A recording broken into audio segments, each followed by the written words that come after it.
True wisdom comes to each of us when we realize how little we understand about life, ourselves, and the world around us.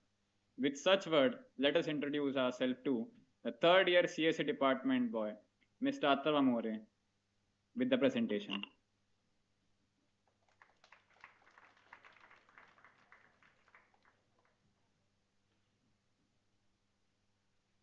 Good afternoon, everyone.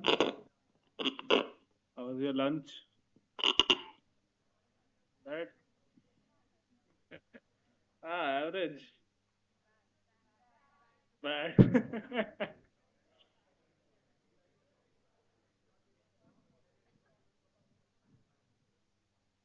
Just give me a minute. I'll just set up the presentation.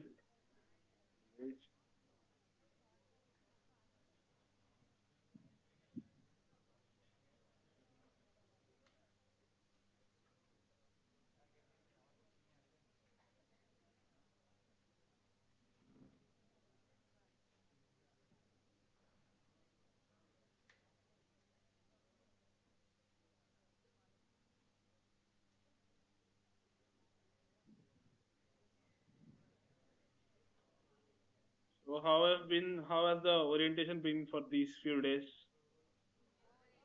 Boring. Man, tough crowd, man. Tough crowd. Okay, this session is a kind of potpourri session. Lots of random bits and small bits together. So there will be a lot of jumping around. If you have any questions, I'll take it at the end of each topic. So there's not much. There's like 5 to 10 minutes per topic. Then the next session will also start soon. So I won't take much. But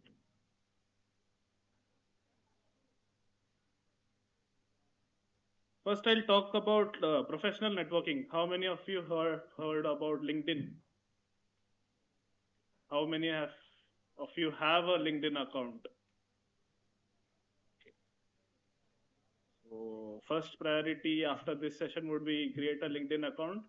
Don't populate it with too much information. Just create a basic layout. What's your college? What's your school?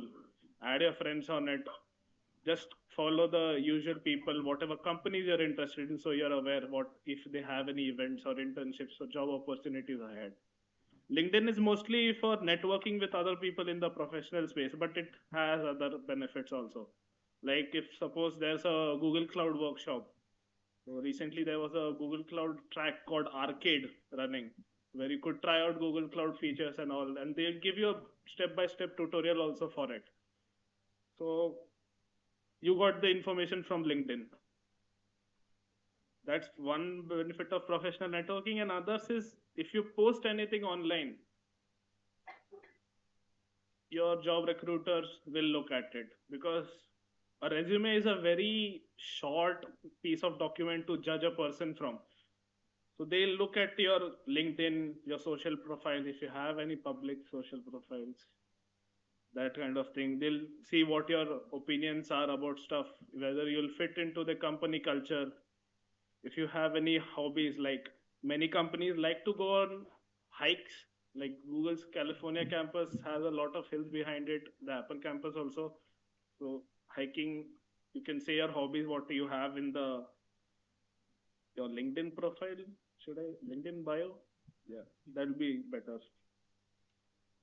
And you also have events on LinkedIn, like not just the workshops, but events, like events as in networking events. So, like if last semester we had a Web3 session here, this same hall.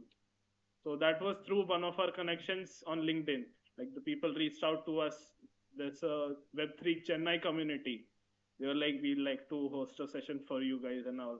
So that's the networking aspect of it. So and everyone has a different track in their like professional career. Like one might be going for the data science track, one might be going for a web dev track, one might go in app development, where some might go just for front end UI UX stuff. So having a diverse feed on LinkedIn and having your friends and all colleagues on LinkedIn, you get exposed to more stuff. You know about stuff more, like not in depth, but at least you have a general idea of what something is. Like if I say data science machine learning algorithm and you don't know anything about it, If someone of your friend is on LinkedIn and he does the data science track, you'll be helpful. Like at least you'll know, like, oh, there's a stochastic algorithm, there's a batch processing algorithm, etc., etc., just for an example.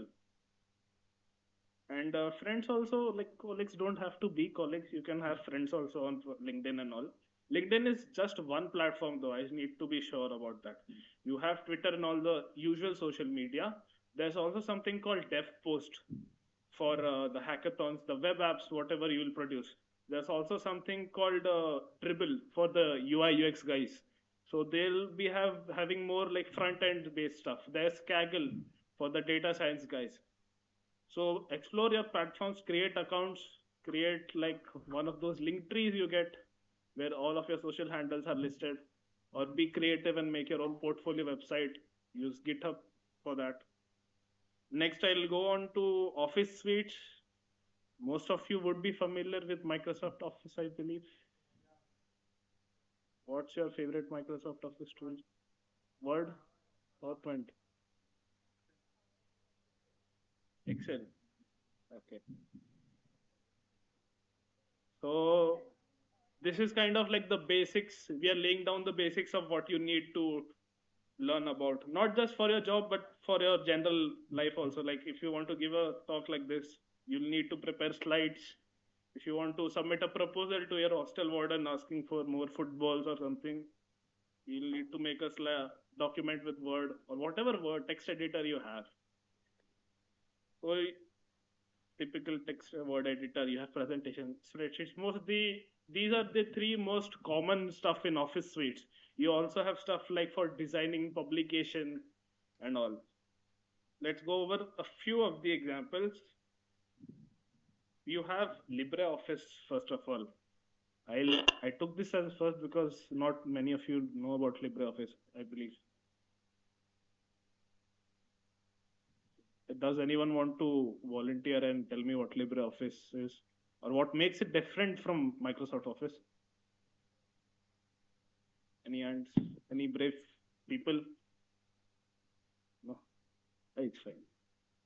Oh, so the main difference between LibreOffice and something like Microsoft Office is LibreOffice is open source. You guys are aware with the open source philosophy and all. You can see each other's codes, you can review each other's code, you can test each other's code and give suggestions. That's the power of open source. To be specific, LibreOffice is a FOSS, a free and open source system, the software. FOSS. There are organizations called FOSSI and all. They handle with like a lot of internships. They'll give you project to work on, which are in the public domain, and not just like hobby projects. You'll have scientists and people using those projects. Like if I have to take an example, whatever supercomputers IMD runs, like the Indian Meteorological Department runs, they all run on Linux. They all use public source libraries. Some of the libraries our own scientists have written for the predictions. So that's the open source aspect of it. There are advantages and disadvantages to this. Advantages, I would say that it's open source. So whatever, if you want like, oh, maybe I do this animation often, but I don't like the timing of it, or I would like to change the direction of it. That's just an example. It can be much more advanced also. You can like build your own visual theme, whatever you want. You can do that here in LibreOffice, but not in Microsoft Office because it's a proprietary software. Only Microsoft has access to its codes, and you just get the executable, the binary files. You can't edit on those. You have to use them as is.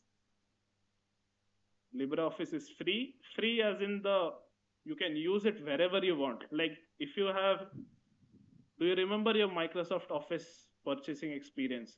Like when you went out and bought a physical activation key and all. Remember? No. So there are different plans in Microsoft Office. There's the home plan, the personal plan, and the office plan. Each of them have limitations and advantages. Like the office plan would have more collaboration features, like 500 users or something, while the personal plan would be only limited to one PC. LibreOffice, you don't need a license, you don't need plans and all that. That's one of the advantages of LibreOffice. This is just a basic overview of the suite. Like this one is the Excel one, the center part is the slides one, and the right one is a maths formatter, like a latex formatter. It's like you write maths equations in it, and it's much more faster and much more efficient to write stuff in latex instead of typing it out and selecting the symbol and all. Once you start writing your assignments and all, I'll definitely recommend that you try out latex, LATX. That's LibreOffice. Lost my cursor. Yeah. So this is the Microsoft Office suite which is available according to the last updated website. So as you can see, there are a lot more options, a lot more familiar icons to see, a lot more familiar patterns and workflows. So that's one of the advantages of Office. That's its industry standard. It's widely adopted. Like people have been using Office since they were born, if you want to say that, or ever since they touched a computer. Your school labs will have Office in it because that's what the industry uses, and we prepare for to work in the industry. If you're like starting your own company, you don't have to follow industry norms. You can skip Office if you want. I told you about the plans you have, like the business plan, the work plan, the personal plan. That's one of the things you have to consider while purchasing a Microsoft Office license if you go down that road. All these tools and all I'm telling you about, it's a very subjective choice. Please consider that. Like, don't be fanboys of one software and be like, oh no, I like this software. Why should I switch there? I'm comfortable. Try it out. Try out LibreOffice someday. LibreOffice guys, try out Microsoft Office someday. Maybe try out the Google Suite you have, like with the sheets, slides, and one more was this. Yeah, docs. Try out that. See what suits your workflow. See what's more convenient to you. Also, see what's more reliable, and then decide upon the tool. Just don't go blindly follow. My friends use Office. He gave me the package for it also. Don't do that. Next, I'll move on to some designing tools. You guys have heard like there was a session for the technical and cultural clubs, right? How many of you are interested in designing posters for them? Few hands. So, what tools would you use? Illustrator, Canva. We have used Canva before. You've used Illustrator? That's nice. Nice to hear. So you have designing. First, I'll go with Figma because it's my favorite. Figma is basically used for prototyping and sketching out stuff. So Illustrator, but on steroids, bare bones illustrators. All the advanced tools you want in illustrators, but faster processing. Of course, Illustrator has its benefits, and of course, Canva has its benefits. We'll go over that also. One of the tools is Figma. Do you guys want to see what Figma looks like, or do you guys know?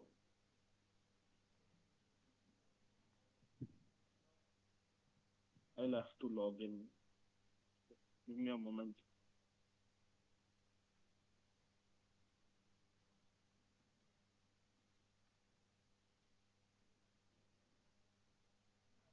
Can you tell me a favorite Illustrator feature? The dude in the second row.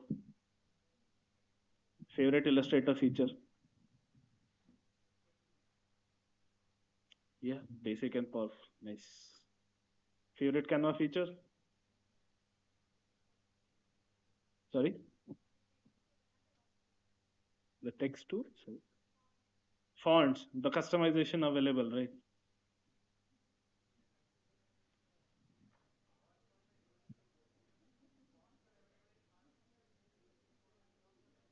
You can import fonts in Illustrator also.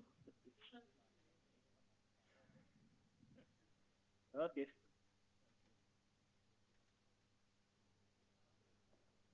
So you have Figma, Canva. I'll propose one more option for you guys. Penpot. So this is what Figma looks like. I can't see. It's basically Illustrator, but more stripped down, more bare bones. It's like Canva, but a lot more features and a lot less templates and the resources which are used to. Figma. Uh,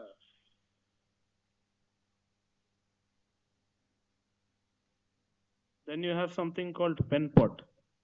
So Figma is proprietary for business use. PenPot is open source. Use as you want. You have a home PC, install on the home PC, and you can use it on the web. That's one of the benefits of using something like Figma or PenPot is you don't have to install locally. You can just use it as a web app. Same as Figma. I'll not go over this much more. So Figma and PenPot are mostly used for prototyping. The UI UX guys who all are interested in front end development. Not many I see. It's fine. Go and explore, please. So you can like design whatever apps you want, the layouts you want, how you want the app to behave when you click on something, what features you want to have. Not the working part, but the visual part of it. How you want it to look, how you want it to ship that all. Because if you develop the app and then you're like, oh, I don't like this design, that's a lot of wasted development time. It's a lot of wasted development time, lot of wasted development resources. Then you have to rewire everything, rework everything. Like it's just inefficient, to be honest. So people like project managers in your job will be tasked with giving you a workflow where you have to design the app first, not in the code, but in a visual editor like MS Paint also you can use, no problem. But you want to get the basic layout of the app down, the basic functionality on all app. Everyone will discuss together tech side, the front end side, the product side, whatever they want. They'll be happy. Then you go on to the development and the actual coding part, which most of you are very eager to do. I am seeing from the technical club orientation. This is Canva. So a lot of our folks actually use Canva for the poster design. Have you seen the like posters we used to keep for day three orientation and all? Those are designed in Canva. Uh, Benefit to using Canva is all you have all the resources, templates, and all readily available to you. So if you want to do a project around in a very short time, use Canva.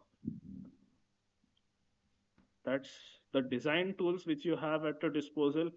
Again, try it out, see what suits your workflow, what you want to prefer. Do you like a web app? Do you want to work offline? So you might prefer a more native app which is installed directly on your OS. Go through it. There are a lot more options. If you want any suggestions, I'm available after a session also. Then I'll go over something called licensing. So, have you heard of copyright? We had a session on IPR, intellectual property rights.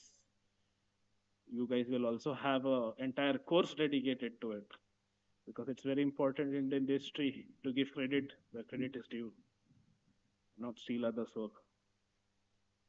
That's licensing. Something about licensing is people know that not everyone can do manage all the paperwork and all the hassle behind the licensing. So there are stuff like Creative Commons. I'll show you. This is the Creative Commons portal. So if you want anything that you want to use which is not licensable, so, so for example, if you use a copyrighted photo or if you take a screenshot from a game which is copyrighted or a movie and you upload it somewhere to YouTube or your handles, it'll get taken down by what is called a copyright strike. More legal term would be a DMCA takedown. That's not good either for the person nor for the people who owns that copyright because that means it got leaked somehow or the people like it too much. So to avoid situations like that, we have something called Creative Commons. Creative Commons allows the user to use whatever materials you have, be it photos, presentations, programs. Programs has a different license also, which is much more suited to it. We'll talk about that also in a while. Videos, graphics, basically anything you want, a layout, you can get it under Creative Commons license, and you'll be free to use it. There are variations of Creative Commons license. So Google Images. So these are all the search engines which have the Creative Commons license included in them. So if any of you have tried searching a image on Google, see the three dots here are tools. You can go under there and you have licensing, Creative Commons, commercial and right of use, updated, and all complex. But yeah, basically two, royalty free, copyrighted.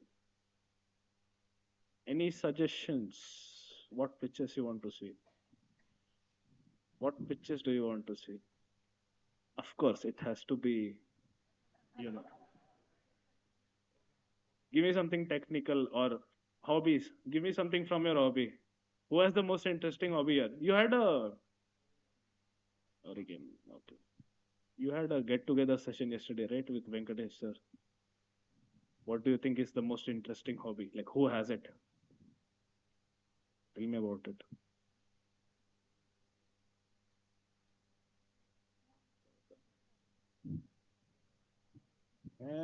Nah, not that. Okay, let's go with origami.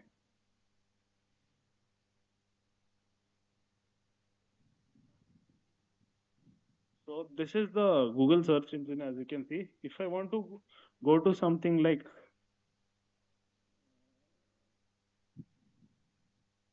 Openverse or Flickr, it's like you had many search engines in the day before: Yahoo, Google, DuckDuckGo. So it's like search engines, but for licensed products, licensed materials. If you have origami, you can see here you have something called a public domain mark. Should I zoom in, guys? See, you have two options here: use commercially and use modify and adapt. You have a public domain mark. A public domain mark is you are free to use it as long as you want, as however you want. Edit it, make it into a meme, make it into a movie. The owner don't doesn't mind it. Then you have something called CCO, CCBY, and SA. So basically, these are like where you have to mention, like I've taken this image from this source, and BY is where you don't have to mention, but you have to say that the image was updated or modified if it's not original. This is just one search engine. Then you have, like, if you go on Google, this is what I was talking about. See, all of them have a licensable short text here. Everyone can see that. So basically, you can't use it in any commercial manner. Like if you are running your own startup and you use this image, you'll get copyrighted, like strike down. For education purpose, mostly companies will make an exception, but let's keep our practices and ethics straight from the get go. If you don't want to use like get to all technical, you can just go to tools, usage rights. You have two rights here: Creative Commons, commercial. So basically Creative Commons is the free to use, and the commercial one is where you have to contact the guy, license the guy, and all, like tell him you're using it and how you're using it and all. You haven't searched in Openverse, right? You did search. So see here you have images also, you have audio also. If you scroll down enough or you scroll, like you filter out correctly, you'll have videos also. That's Creative Commons. You can use something like a Google search engine directly to use, like search about images and whatever you want, but be thorough from the get go. Like you don't want to upload something and then have to re-upload it. You know the likes will disappear, the traction will go, all the links will get broken, and a lot of repercussions just in general. So let's avoid using what we don't own. That's licensing. So I'll talk about the code licensing which we had. Anyone knows GNU GPL here? GNU GPL. No? You guys have heard about Linux? Have you guys, how many of you have tried Linux? Tried Linux. Which flavor of Linux have you tried? Ubuntu and Kali. That's right. Anyone else?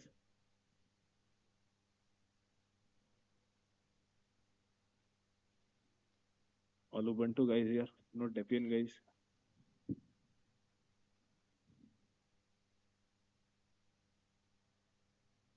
Basically, you have something called the GNU GPL license for software. Show you here. GNU stands for General, GPL stands for General Public License. So you have different licenses. There's something called MIT license also for code. If you use an MIT license, it's open to some sort of modification, but not all. If you publish your code under GNU GPL license, anyone can modify it, look at it, make their own copy, improve upon it, and then submit to you or keep it to themselves. What this license ensures is that all the gatekeepers in the industry are not there. So like people don't design stuff and then get bought out by big corporations where small people or small businesses cannot compete with them directly. That's what this license protects. It protects the students, it protects the researchers, and protects the general public from just having proprietary software and having to conform to the rules which the companies have set up them, basically conglomerates. Any one of you have watched Mr. Robot, the web series here? It's a nice web series. It goes into detail where they talk about the corporations and how they manage to keep things under control. Basically, one conglomerate controls everything in the industry. So nothing is free. You think it's free, but you're influenced somehow. That's that's that's what we want to avoid. You have GNU GPL. This is the logo. The official mascot would be a bull, actually. We have a bull. If you want to read up the story, just go on Google and search GNU GPL history. You have guys like Linus Torvalds and a lot of amazing fellows who have done and contributed a lot to the open source community for this. This was just a random mix of sessions, a random list of topics that I think you guys should be aware of. I'll just show you a glimpse of something, leave you guys with. I switch this window.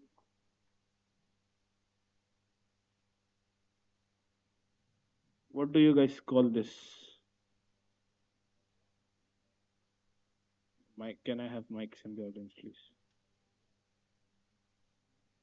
What do you call this?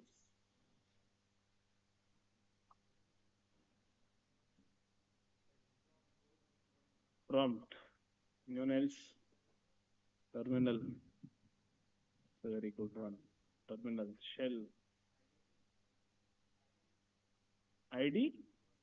Ideally, that's a very specific text editor for code. Ideally, you have must have seen it with the Python pre-built in, right? Yeah. So this is a terminal. To be specific, this is an Ubuntu terminal, which is the most common one. You should try it out. You have a CSE guys and CSE guys. Nice. You have a programming course in Unix where the professors will go over what the tools are there in Linux, the terminals, how it works, how the open source aspect of it works also. Just go and explore random topics. Whatever topics I mentioned, if you want any resources, come to me after the session gets over. Basically, the more you wander about, the more you find out about stuff. The more you learn about, may you say the terminal, the faster you'll get at it. The more you learn about how something, a process works, the better you'll get at understanding it. That doesn't just apply to study, but stuff in general. So I'll end here. Thank you guys for your time.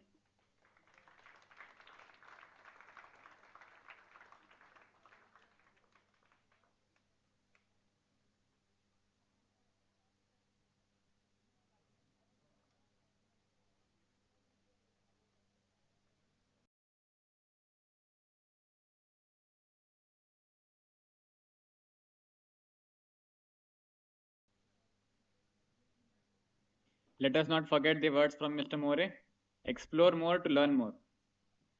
My dear friends, your wishes came too early. We are back with Mr. Pavan Tata. Let us have a huge round of applause and call him on the stage. Mr. Pavan Tata, please.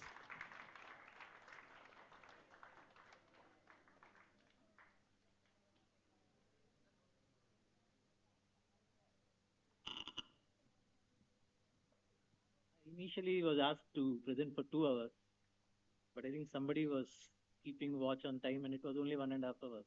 So I've been sent back, right, for another 30 minutes. Anyways, that was on a lighter note. So good to be back here. This was an unplanned session. Seems one of the speakers were not there. And my flight has some more time. I have evening flight to Bangalore. So I thought I'd continue our conversation. In the morning, I only saw few people sleeping. Now it's after lunch, so I'm sure more people will be sleeping, right? So let's do something. I want all of you to stand up.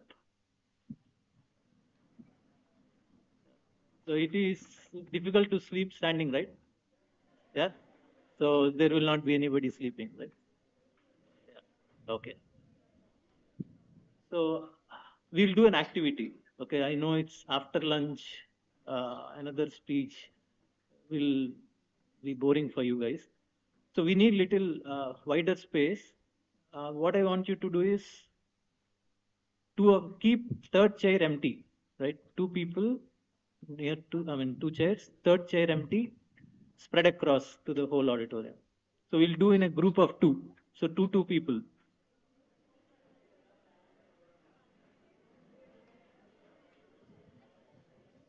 Yeah, quickly.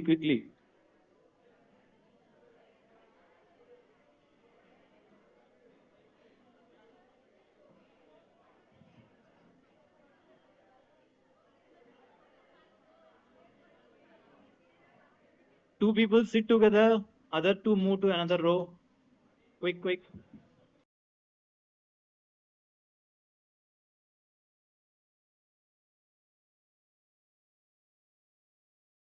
People are sitting, they'll be asked to come on stage to do the activity.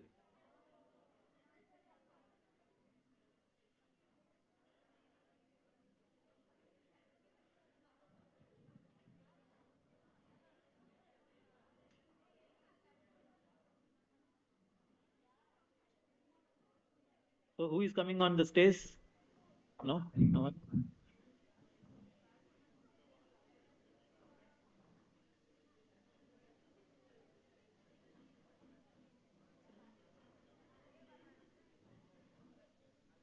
Everyone are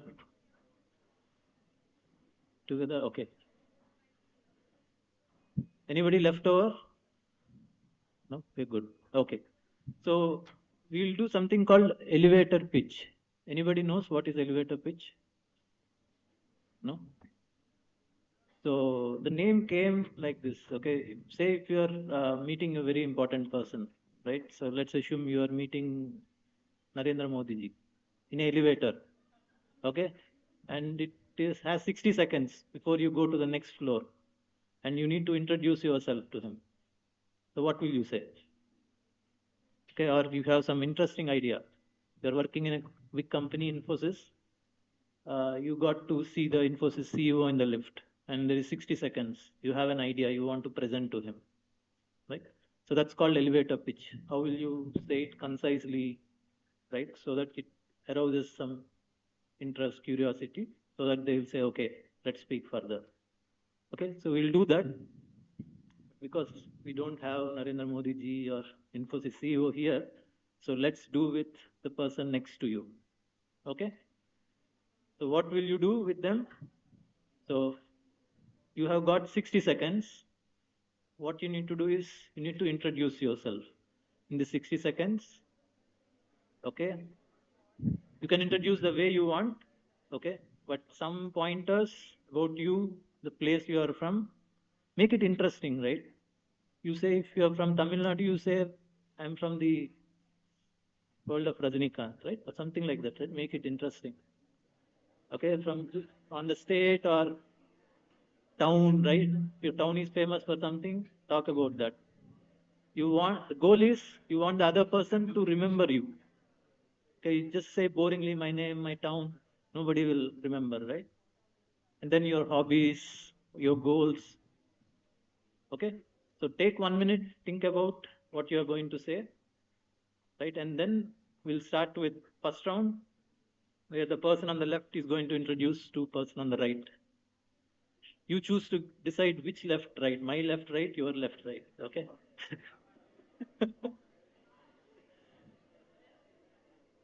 Okay. Your 1 minute starts now.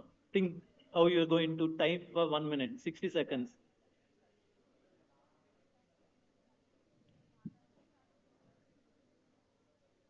If you're going to just introduce in a short way, 10 seconds, 20 seconds, we'll invite you to introduce yourself on stage.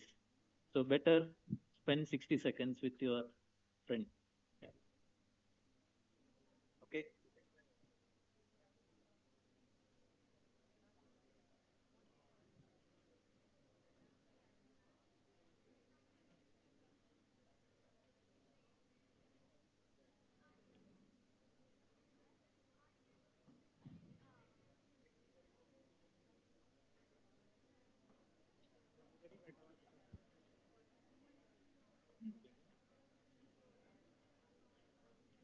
I see people have forgot the rules, right? You're supposed to all stand up. Why is everybody sitting? Elevator pitch is done standing, right? You don't sit in elevator. You stand. Yeah. Face each other.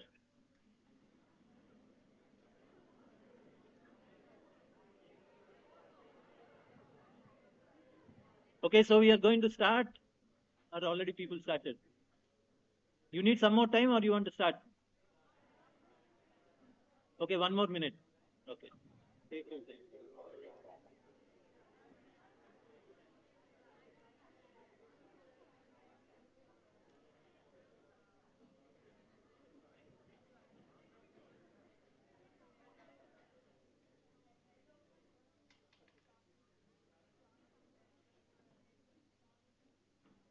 Okay, for the people listening, right? I didn't complete the telling the rules.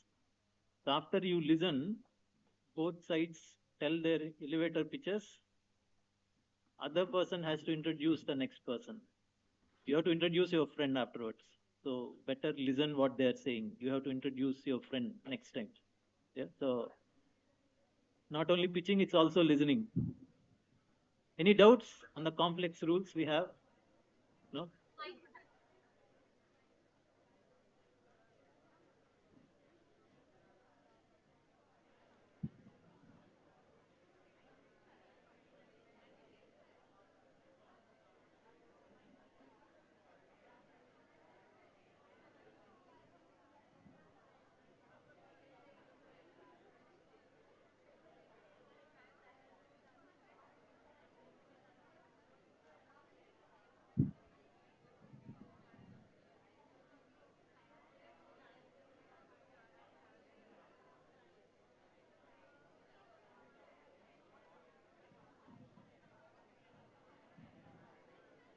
Ready? So we are ready. Now we are actually starting. Okay, enough of rehearsals. I'm going to count 60 seconds. And if I see people stop in 60 seconds, I'm going to invite all of them on stage to talk. Okay. So we are starting. Let's go. Start.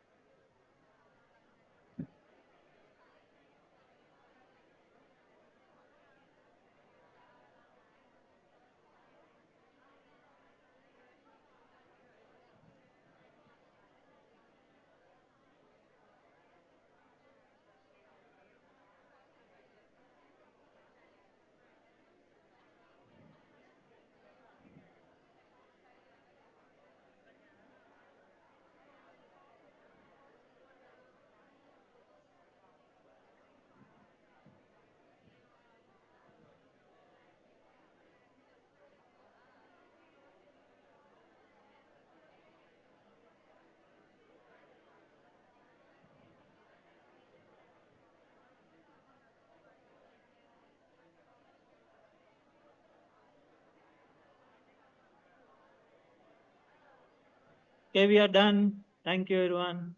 Thank you. Yeah, no sitting, only standing. No sitting, no sleeping. Right? Okay. So now we will exchange the roles. The other person will introduce. Okay. Start.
Okay, we are done. Thank you. Okay. So each of you remembered about others, right? So now who has introduced first, right? About that person, other person is going to tell to them about that person, right? And validate if it is correct. Because afterwards, I'm going to ask some of you, I am going to pick to introduce the person next to you. So just rehearse, just explain what you remember about that person and make corrections. 1 more minute, start.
Okay, we are good.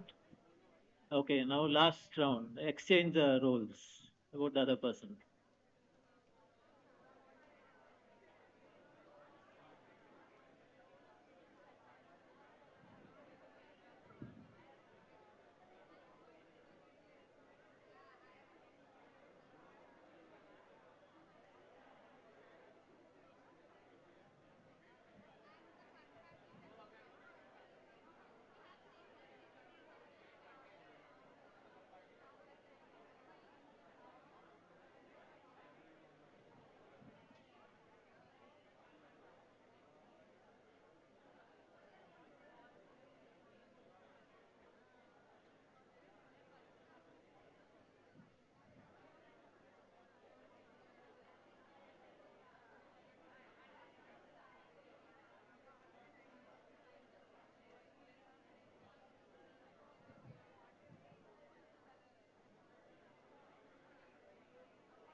Okay, time up.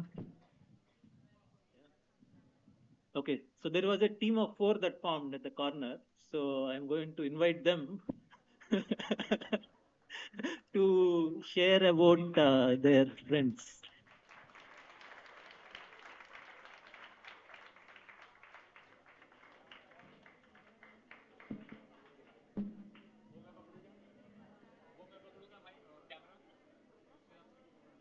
Camera है क्या? Camera है क्या?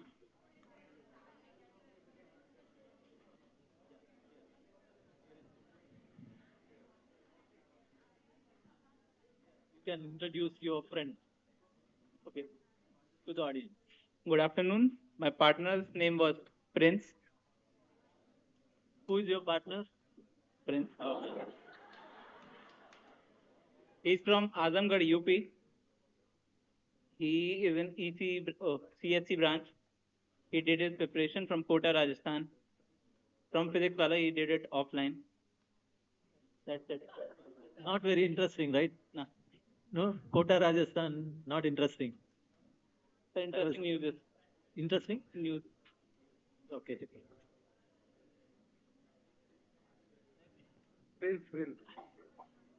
Okay, so his name is Rohan Singh and he has taken EC branch here. He has prepared from Delhi, Akash coaching, and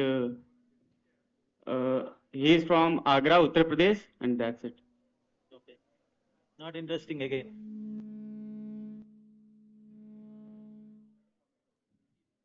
Hello. My partner's name is Kaushik Reddy. He's a native of Hyderabad, Telangana. He has did his schooling from Narayan College. From there, then he has done his coaching from an academy. He's an enthusiast in playing badminton, carom, and other sport activities. He's interested in AI and machine learning, and he's really interested in sports and athletics, and then he's currently pursuing his CS from IIIT Tiruchirappalli. Okay. That's interesting. Good.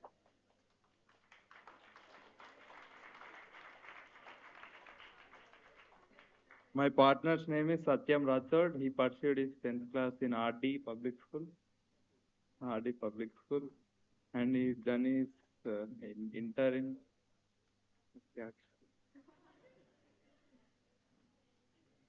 Kota, from Kota. Now he's in CSC branch.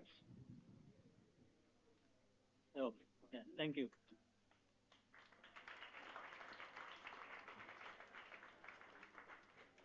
Actually, I would want all of you to share about your friends, but I don't think we have so much time. So, any other volunteers who want to just introduce about your friends? Any volunteers?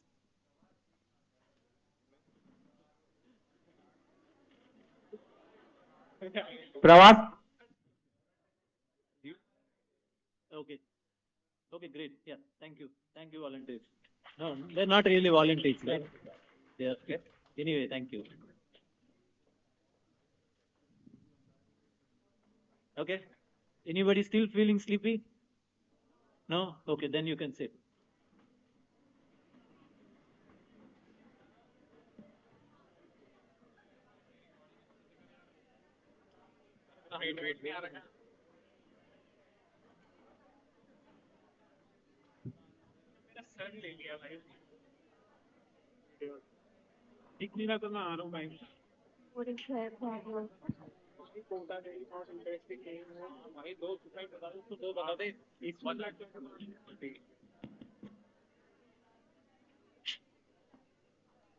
So I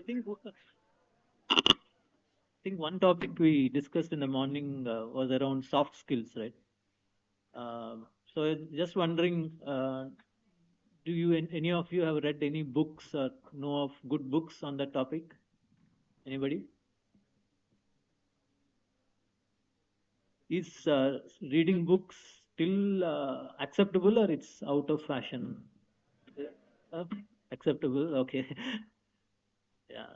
When we studied, that was the only way we can learn stuff, right? But now you guys have many more options, which is good. So I think there are a lot of good books that I think I would say must read books while you are pursuing your engineering on soft skills, right? And I'm sure you would be using it, you'll be getting benefited from it both in college days and afterwards. I know a lot of people who are in industry for 20 years, 30 years, and they still say that some of these books are the ones that they still follow, and that has huge impact on what they are doing. I think one of the most popular books around this is called How to Win Friends and Influence People. Anybody heard of the name? Okay, good. Anybody read it? Okay, great. I think it's a must-read book. I think it was published probably, I don't know, 50 years back, or when I read it, it was 50 years back published. So now it's probably 70 years back. It's a awesome book.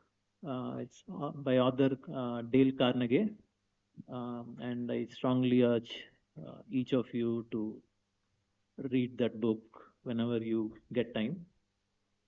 And then second most popular book I would say is called Seven Habits of Highly Effective People by author Stephen Covey. Anybody heard of that? Anybody read it? Okay, that's again a wonderful book. So these are all books that doesn't give you tips and tricks, right? They talk about foundation principles, right? I think they are like time tested. That is not like out of, I mean, that doesn't go out of fashion kind of stuff. Uh, Again, repeating the names: How to Win Friends and Influence People, and Seven Habits of Highly Effective People. And of course, these days there are a lot more to do. I mean, in terms of gaining soft skills, you can also do a lot of online courses, right? One thing that I, in fact, practiced a lot during my college days, I mean, as I was mentioning to you in the morning, I have a lot of stage fear. I get tense when I get to speak in front of audience, right? So I think one way, I mean, whoever has that or similar concerns that, oh, I'm not so good at stage speaking or speaking in front of a lot of people, you can practice that, seeing yourself in a mirror and make yourself comfortable, right? When nobody was there, you can start practicing, and it's all about practice, right? I think if you have that issue, you don't do it, you will have to do it after 5 years or 10 years. I mean, you have to do it sometime. So better practice, learn the stuff at the early, so it will make things easy for you guys. And yeah, you can also do a lot of courses online. A lot of videos, a lot of things are available, right? And that will help you to build these soft skills. I think you had some sessions in last few days on various extracurricular activities that happen in the college, right? The various clubs that are there, etc. Any volunteers who can share like what are the activities that are there in the college, for my understanding, so that I can comment on more how you can leverage. Anybody? Or I'll pick. Yeah, somebody from that side. What are the activities that are there? There were sessions, right, that happened? Okay.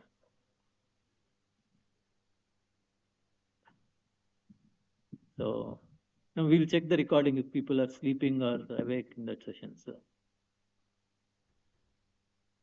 okay.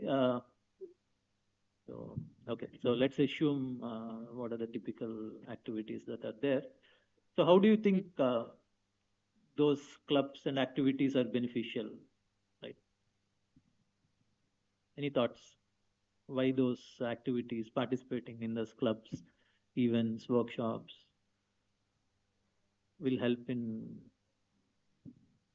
yeah, leadership and communication skill. Okay.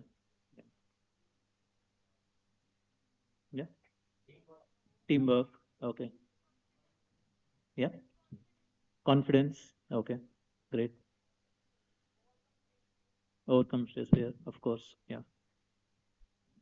I'll tell you one example. When I was studying in NIT Warangal, so we have a association for our department. I studied in ECE. So I wanted to be part of the council. So I think I applied. I mean, obviously, there's only one student or something like that, two people that they take from the first years. And I was not selected. I mean, I don't know if it was first year or second year. Okay. So as I said, I was an introvert. So probably that was the reason I was not selected. Okay, so I understand not everybody get to be part of the councils. So what I did was, I wanted to be part of such activities. So I just was inquiring with seniors on what other councils were there, etc. They were saying only these are the active ones. Then I said, okay, what are the inactive ones if these are the actives? So we have this active one as a EC association. So then they said, okay, there was a electronics and ham club. Ham radios, anybody heard? Ham radios, no? Those were, so that operates in a different frequency, and people kind of used to use that during war times, etc., when there is natural disasters and the traditional communication networks don't work. So that used to be a association that was no more active for last 5 years, it seems. But then when I inquired, there was a professor who was in charge of that association. Then me, along with a couple of my friends, we went to the professor and said, sir, looks like this association was inactive. So we are interested in making it active. He said, okay, great. Right. Then what happened? That association happened to be the most active association in the whole college during that year. We did so many activities. Then suddenly everybody realized, okay, what is this ham club, etc. Right. And the next year, I was asked to be the head of the student council, where I was initially rejected. Right. So the point I was trying to make is, you have to think out of box, right? I'm not asking each of you to start a new association or a club, right? There will be always some positions, some activities that are defined, but there is lot of scope for you guys to create your own set of activities, take initiatives, right? It all starts with initiative, right? So make it a point to be part of the associations in a way that you find comfortable, or figure out new ways, right? So I think that will really help. And as you all said, right, so there are a lot of benefits, right? It increases the confidence, right? And it will help you to grow your leadership skills, etc. Right? Which, as we spoke in the morning, are extremely important. Any other things you want to know about soft skills, or you want me to talk about? Or any other questions you had in the morning session that you forgot, but you thought you will ask now? Any questions?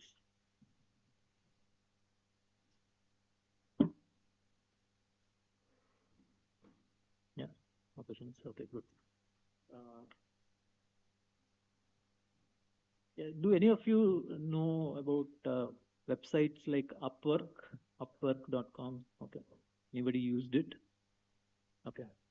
So can you share about Upwork, what generally it is?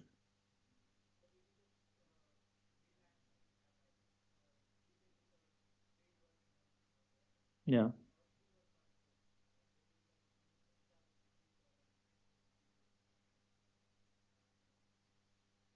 Yeah, right. You're right. Yeah. So there are a lot of websites out there. Yeah. Thanks. Which are used by freelancers, right? If somebody has small work, right? If somebody has a big project, they'll go to, say, Infosys, say that, can you do this, etc. But a lot of people have small projects, right? That can be done in few hours, few days, right? For that, they cannot go to Infosys or big companies or even small companies, right? It's very small. So there are websites like Upwork, freelance websites are what they call, where people have some work, they post it there, and they mention what is needed, how much. I mean, some are free, some are paid. Most of them are paid projects. How much they are willing to pay for the outcome. So I think that's a great way for you guys to start getting small works, right? Some of them might be very routine, might be very boring as well. I mean, there will be even, I mean, it's not only for developing software or hardware, stuff like that.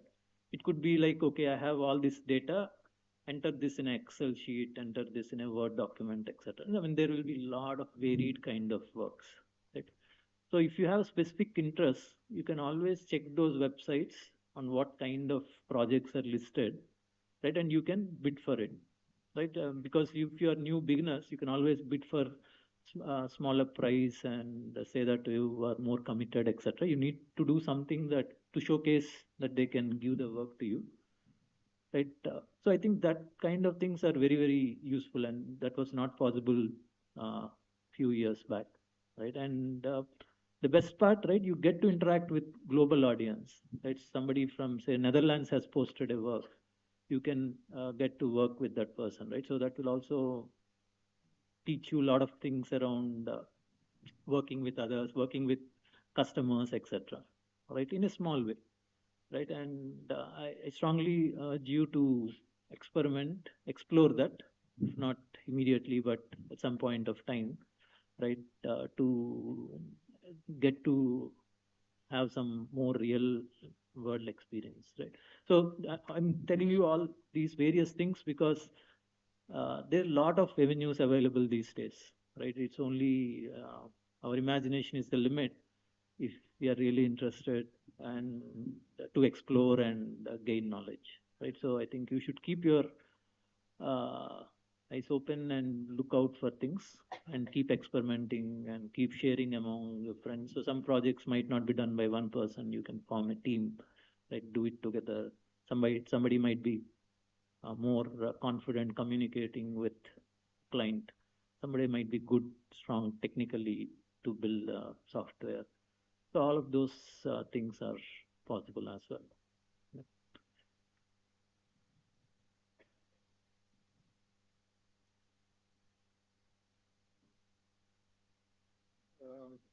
Yeah, so I think pretty much that's it. I just wanted to cover. Actually, I didn't have much to cover, so I was just trying to share some pointers and make it interesting for you guys. So again, thanks again. So I think hopefully in your 4 years we might meet again or see again, at least interact online again. You can feel free to reach out to me. Is there a board here? I can give my email ID or something. Oh, okay, okay. Yes, yes, yeah, yeah, okay, fine. So feel free to speak with your seniors and teachers. If you want to reach out to me, I'd be happy to continue this conversation. If you have any specific questions, happy to answer. If you want to work on specific projects, specific activities, I can guide you. I can help you connect with people if you are interested in specific domain and stuff like that. Right. I think one of the challenge you guys specifically have, IIIT, Trichy, being a new college, you don't have a strong alumni network yet, right? So any help you need in connecting with people from industry, I'll be happy to facilitate. And thank you again. Yeah, all the very best.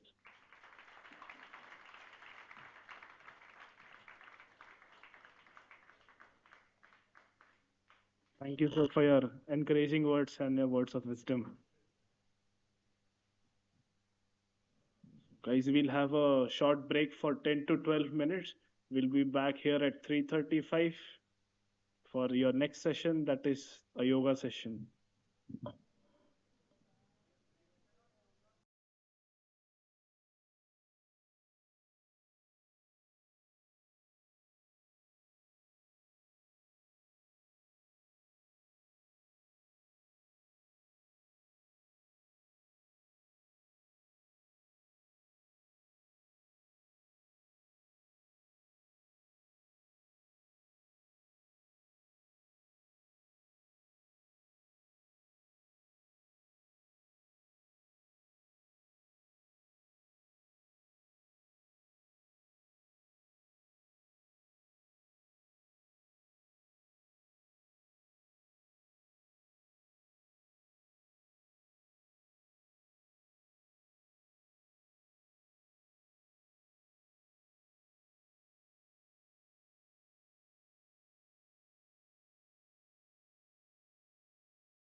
watching on the live stream, let them know that you are practicing yoga and being mindful.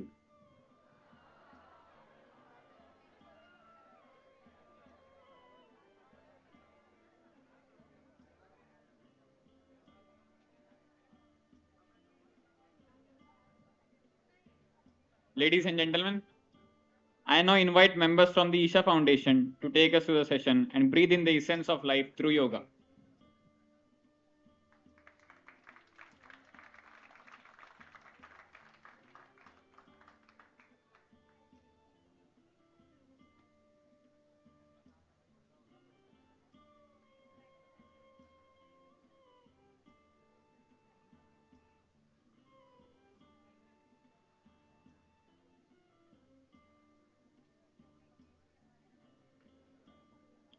Good afternoon, everyone.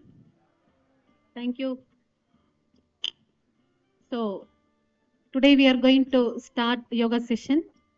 And for this, today we have with us Mrs. Tamilarasi and Miss Nisha.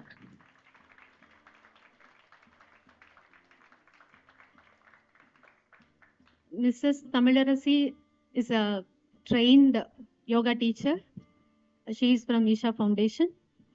And Miss Nisha is also Yoga Veera from Isha Foundation. Generally, we will not focus much on our self-introduction. So we will directly go to the session, right? I invite Anisha, Miss Anisha from Isha Foundation, to teach us some simple but powerful Vipa Yoga practices. Okay, are you ready? So far, all these 4 days, we have given some technical inputs, right? So now we will receive some inputs for our inner growth. Are you ready to learn some yoga practices? Simple only. Simple only. So that's why we have removed a powerful yoga practice called Yoga Namaskar. Since we cannot accommodate this many number of students in this hall, we have removed that yoga practice called Yoga Namaskar. But through I am the faculty coordinator of Yoga Club. Through our Yoga Club, later after 1 or 2 months, we will teach you Yoga Namaskar. So that will give you a great impact on your memory level as well as the physical body. Fine. So now today we will learn only a simple Vipa Yoga practices. Okay. So I request all of you to be attentive. That's enough. Okay. The rest of the remaining things will be taken care of by Miss Anisha. Thank you.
Namaskaram.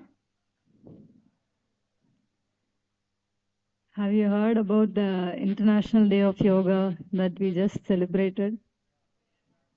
Okay. It was on 21st June. So on this occasion, Sadhguru was offering free yoga tools throughout the people of Tamil Nadu. So we have been taking these tools of yoga to general public and various places like hospitals and administrations. Especially we were concentrating on school and college students because these yoga tools will be very useful for our clarity and like health, mental and body health. So my name is Nisha. I learned this yoga when I was in school, and I have been practicing since then. And I'm able to feel really ease within my body and mind by practicing this yoga. And I'm able to approach the any situation with more balance and clarity rather than being worried or anxious how to face anything. I'm able to see every situation with more clarity and balance and ease. And I'm feeling even, more joyful within and with people around me. And I also used to be someone very lazy, feeling tired to even do simple things. But now with these practices, I'm able to do whichever be the nature of the work or activity. I'm able to do it with full involvement and, full intensity. So this kind of nature that these yoga practices have impacted me in my life, and I'm really glad and happy to take these tools of yoga as a volunteer to people like me, youth, and some way it benefits you through Sadhguru's grace. So Sadhguru will be talking to us about the science of yoga and the yoga practices we are going to learn today. We shall pay really, careful attention and listen carefully what he is about to offer. And let's not talk among each other during the session.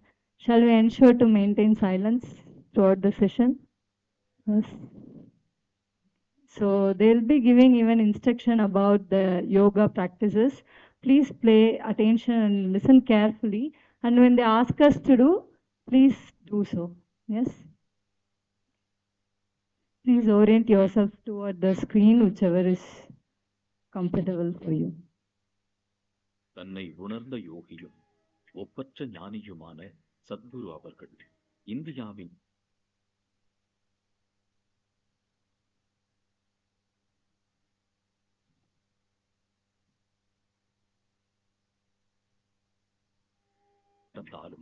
அழகிய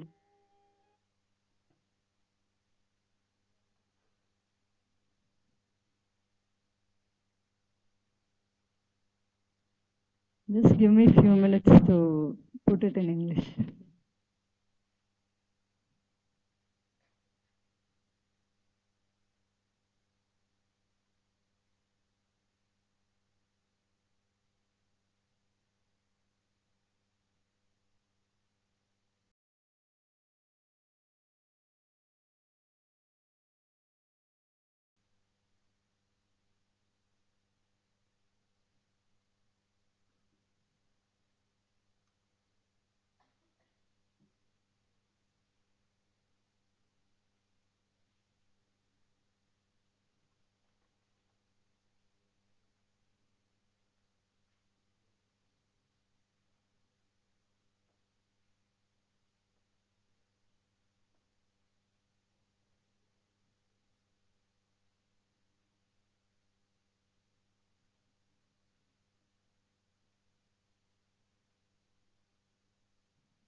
We will just watch the introduction in Tamil, but you can just be with the video and then we'll proceed with the yoga practices in English.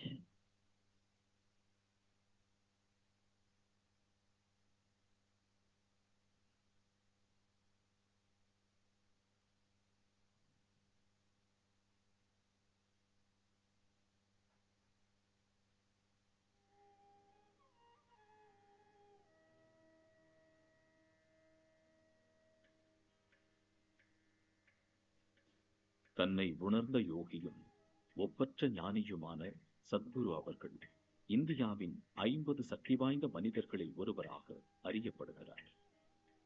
சத்குருவின் வாழ்க்கையும் அவரது தன்னிகரில்லா அயராத செயல்பாடுகளும் உலகம் முழுக்க உள்ள பல லட்சம் மனிதர்களின் உள்நிலையை ஆழமாக தொட்டுள்ளது. நமது பாரம்பரிய யோக அறிவியலை தற்கால மனங்களும் ஏற்றுக்கொள்ளும்படியாக வழங்கும் சத்குரு அவர்கள் ஒவ்வொரு மனிதனும் தனது உச்சகட்ட சாத்தியத்தை அறிந்து கொள்ளவும் உயர் பரிமாணங்களை உணரவும் ஒரு வழிகாட்டியாக விளங்குகிறார். ஆன்மீகம் மட்டுமின்றி கவிதை, கட்டிடக்கலை, ஓவியம், இசை என பல துறைகளிலும் தனது ஈடுபாட்டாலும் மாறுபட்ட கண்ணோட்டத்தாலும் அழகியலோடு கூடிய கலைத்திறனை வெளிப்படுத்தும் சத்குரு அவர்கள் உலகின் மிக முக்கிய ஆன்மீக தலைவர்களோடும் இயக்கங்களோடும் ஒன்றிணைந்து உலக அமைதி, சர்வதேச ஒத்துழைப்பு போன்ற பணிகளில் ஈடுபட்டு வருகிறார். ஐக்கிய நாடுகள் சபையிலும், உலக பொருளாதார உச்சி மாநாடுகளிலும், இங்கிலாந்து நாட்டின் அரச மாளிகையிலும், வணிக கல்வி நிலையங்களிலும், டெட் மற்றும் உலகின் தலைசிறந்த பல்கலைக்கழகங்களிலும் சத்குரு தனது சிறப்புரைகளை வழங்கி இருப்பது குறிப்பிடத்தக்கது.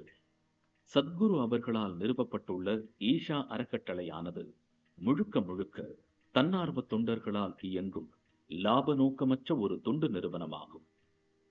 சுமார் 30 லட்சம் தன்னார்வ தொண்டர்களின் துணையுடன் உலகம் முழுக்க பல கிளைகளை கொண்டுள்ளது. ஈஷாவின் சமூக நலத்திட்டங்களும் சக்தி வாய்ந்த யோக பயிற்சிகளும் ஈஷாவை சுற்றியுள்ள கிராம மக்களின் வாழ்வில் பெரும் மாற்றத்தை கொண்டு வந்துள்ளது. ஆரோக்கியம், கல்வி, சுய வேலைவாய்ப்பு போன்றவற்றை அடிப்படையாக கொண்டு பல்வேறு சமூக நலத்திட்டங்கள் வசதி வாய்ப்பற்ற பழங்குடி கிராம மக்களை இலவசமாக சென்றடைந்து வருகின்றன. எந்த ஒரு கொள்கை சார்ந்தோ நம்பிக்கை சார்ந்தோ அல்லாமல் மனித நலனை மட்டுமே நோக்கமாக கொண்டு ஈஷா இத்தகைய மாபெரும் சமூக மாற்றத்திற்கான முயற்சியை மேற்கொண்டு வருவது குறிப்பிடத்தக்கது.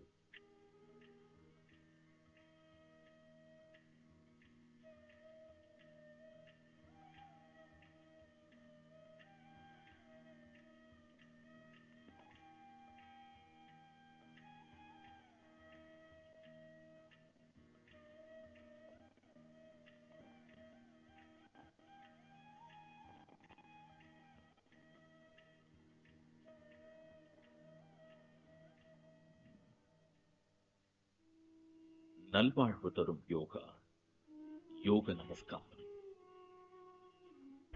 இந்த முதுகு தண்டுன்றதுக்கு அடிப்படையான We'll see this intro at the end of the session in English. Now we'll watch the neck practices in English.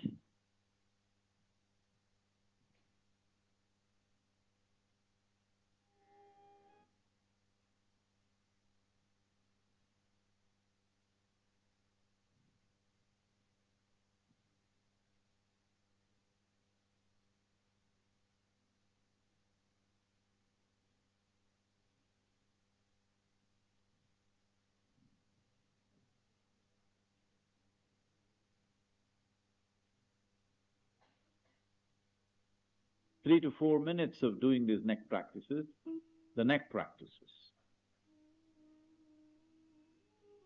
Both the neurological and the energy systems branch out in a big way between the shoulder blades and above. So keeping the neck region in a good condition is very important. Within 3 to 4 minutes of doing these neck practices, you will distinctly see that you are much more alert and the lethargy in the body will be obliterated. There is a higher level of neuronal regeneration. Memory and intellectual sharpness also improves. Here are a few guidelines that will set optimal conditions and greatly enhance your receptivity of the practices. Please ensure cell phones are either in silent mode or switched off. It is advisable not to sit for the program with a full stomach or immediately after a meal. Please sit with your spine comfortably erect, hands uncrossed, and palms open. These conditions will prepare you to be in a heightened state of receptivity and derive the most benefits from the practices. These practices are very safe and simple and can be done by anybody. The practices we will be learning here can be done by anyone ages 7 years and above. If you wear glasses while doing the yoga practices, please remove them and keep them aside. Now we will do a certain set of practices for the neck. This will help you to relax the stiffened muscles in the neck and shoulder region. We will look at the first 3 neck practices now. Please observe.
Shall we?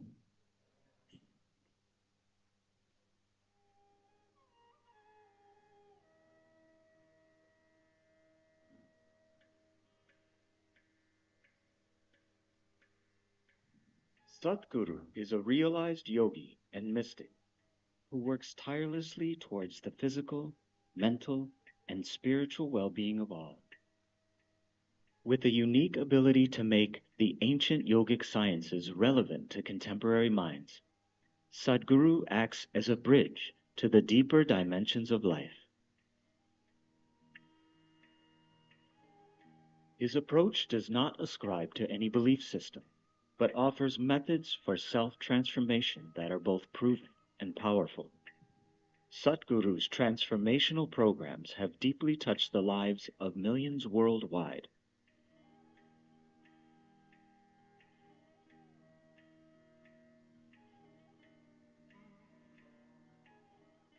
A prolific author, poet, and internationally renowned speaker, his wit and piercing logic provoke and broaden our thoughts and perception of life.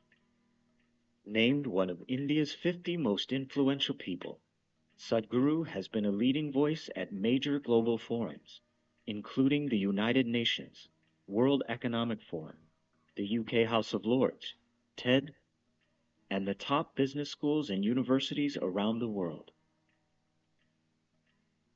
Sadhguru established Isha Foundation, a non-profit organization supported by over 3 million volunteers worldwide. From powerful yoga programs to large-scale humanitarian projects for rural upliftment,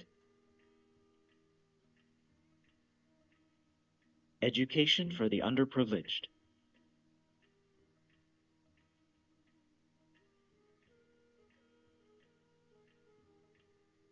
environmental restoration,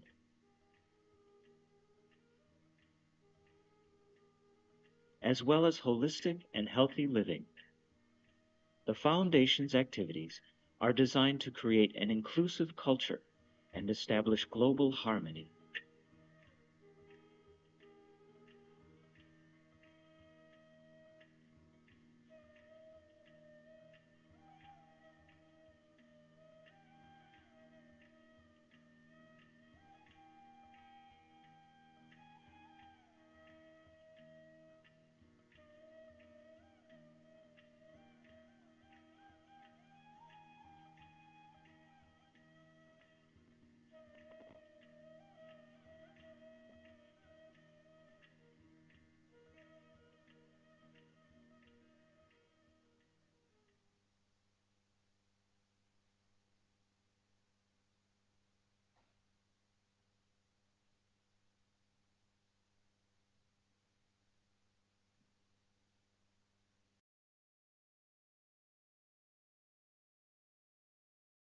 Some of you have not removed your footwears yet. Now we are going to do the practices. Please, if you are even wearing your socks, you can remove it now.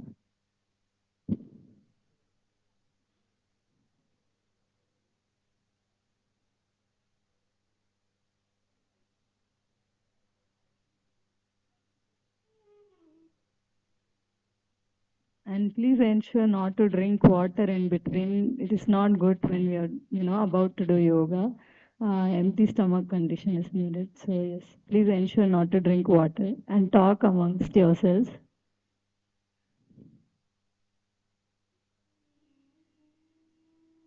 Yoga for success. The neck practices.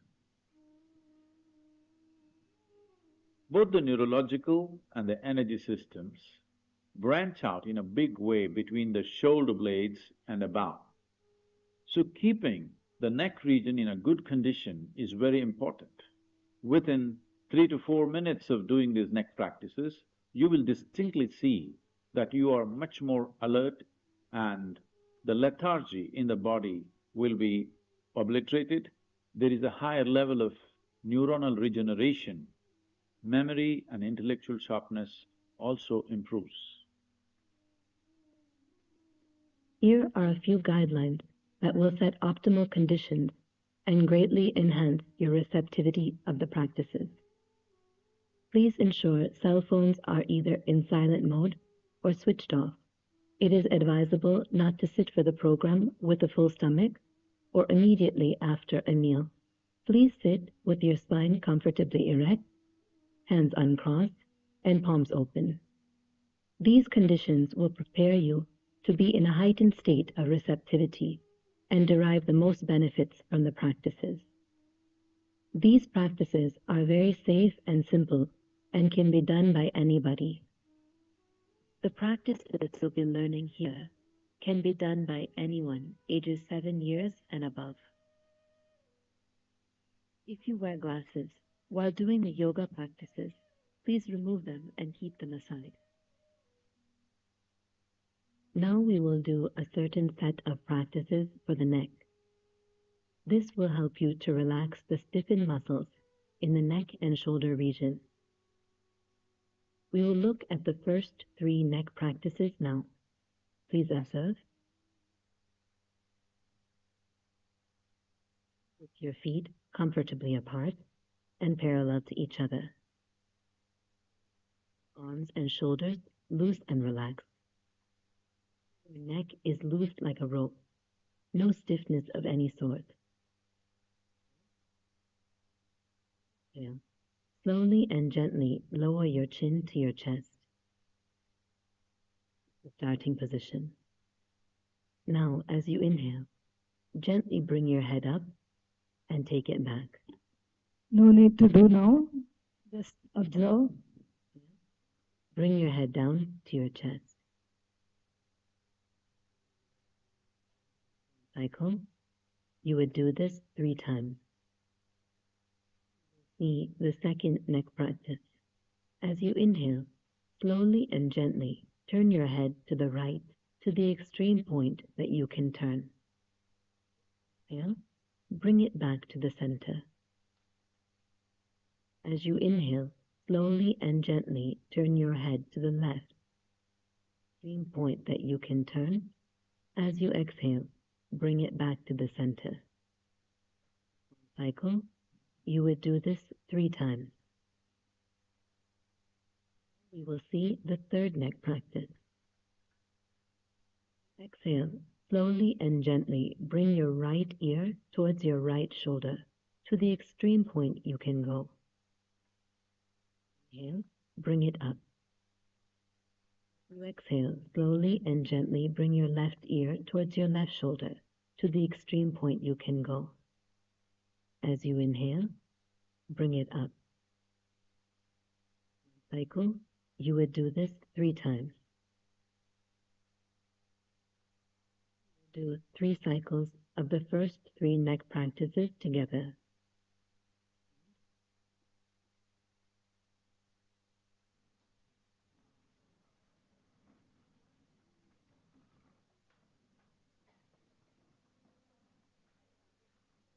Your feet comfortably apart and parallel to each other.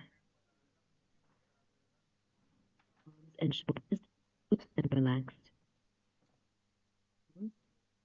As you exhale, slowly and gently lower your chin to your chest.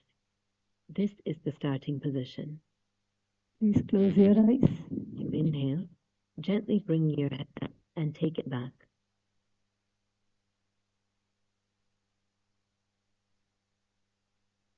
Exhale, bring your head down to your chest.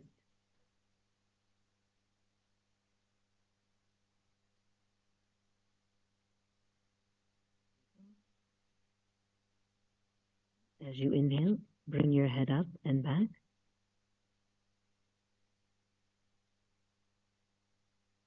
As you exhale, bring it down.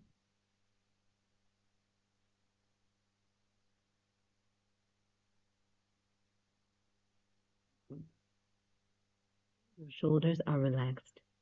No stiffness of any sort.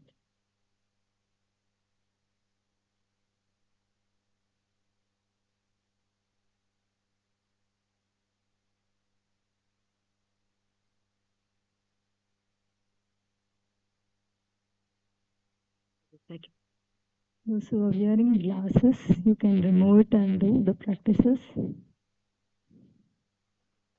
have to remove your glasses. Chair.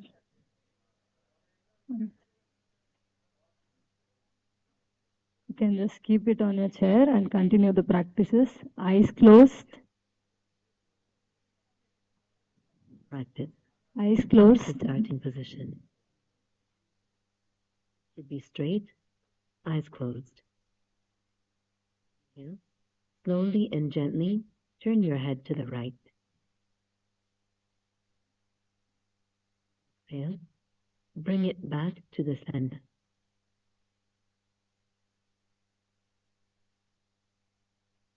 And inhale. Slowly and gently turn your head to the left. As you exhale, bring it back to the center.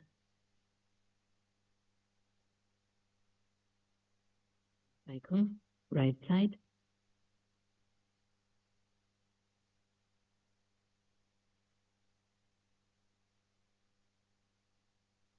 Left side.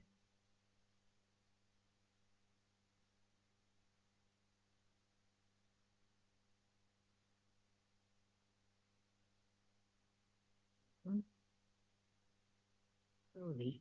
You can even hold the stretch for a moment and then come back.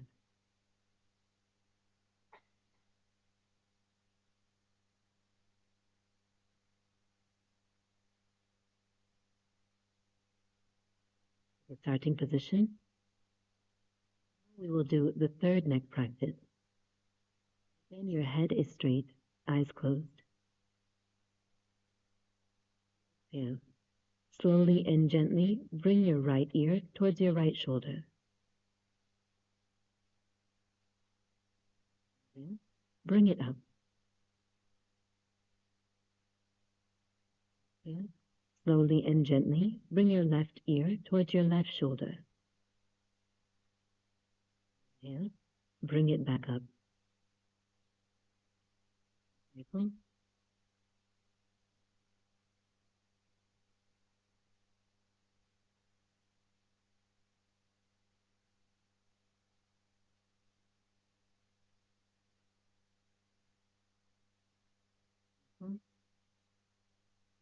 Exhalation as you lower the head. Inhalation as you bring it up.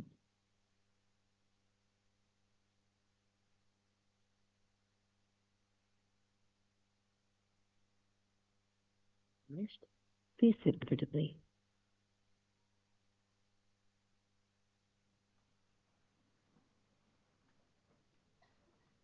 Learn the fourth and fifth neck practices.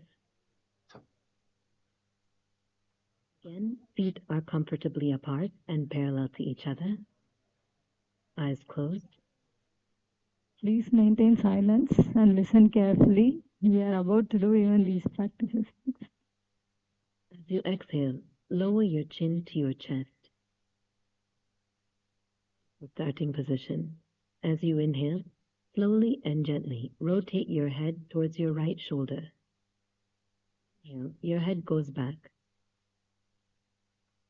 You exhale, it comes down again. And rotate in the opposite direction.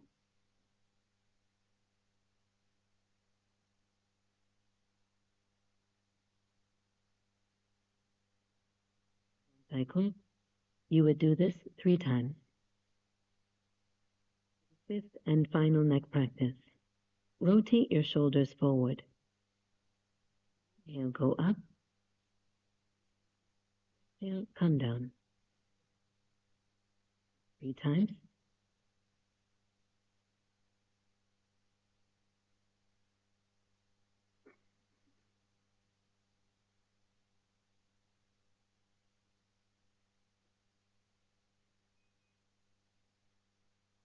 Rotate your shoulders backward. Inhale, go up. Exhale, come down. Do this 3 times.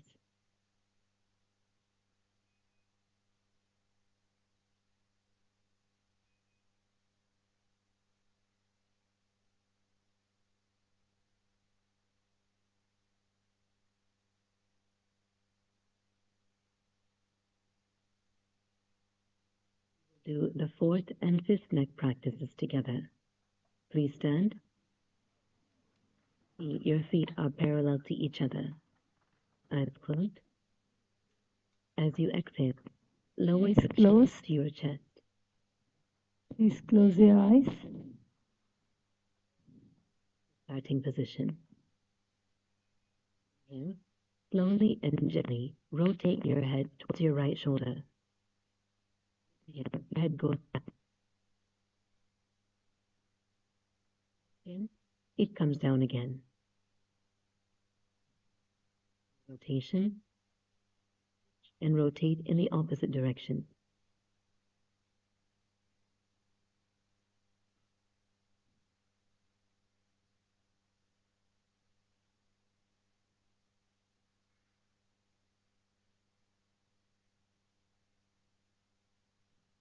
Two more cycles.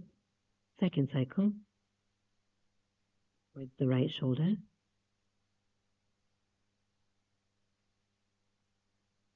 The upper body remains still as you rotate the head.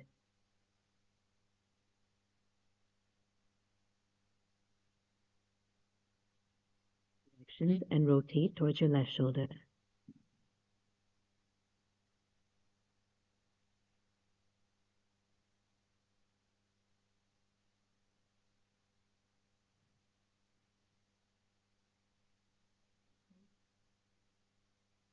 Slowly with the breathing.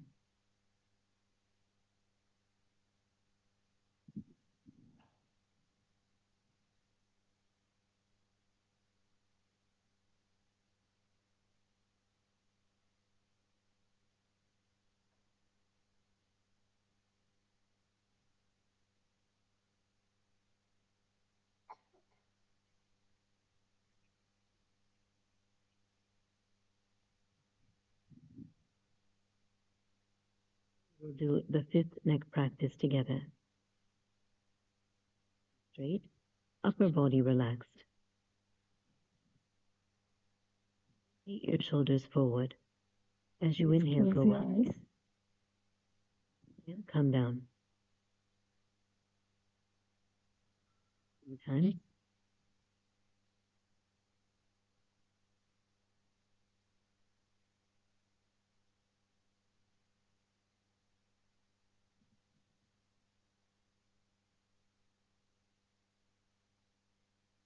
Your shoulders backward. And go up. And come down. 2 times.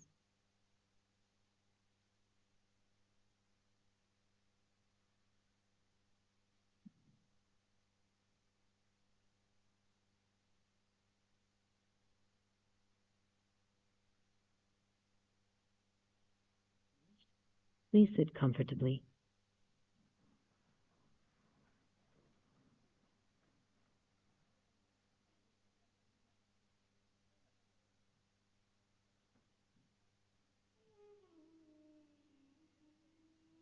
Yoga for peace. Nadi Shuddhi. The word Nadi Shuddhi literally means cleansing the nadis. When we say nadis, we are not talking about the 72,000 because these 72,000 are only a branch out of the two basic nadis, the Pingala and the Ida.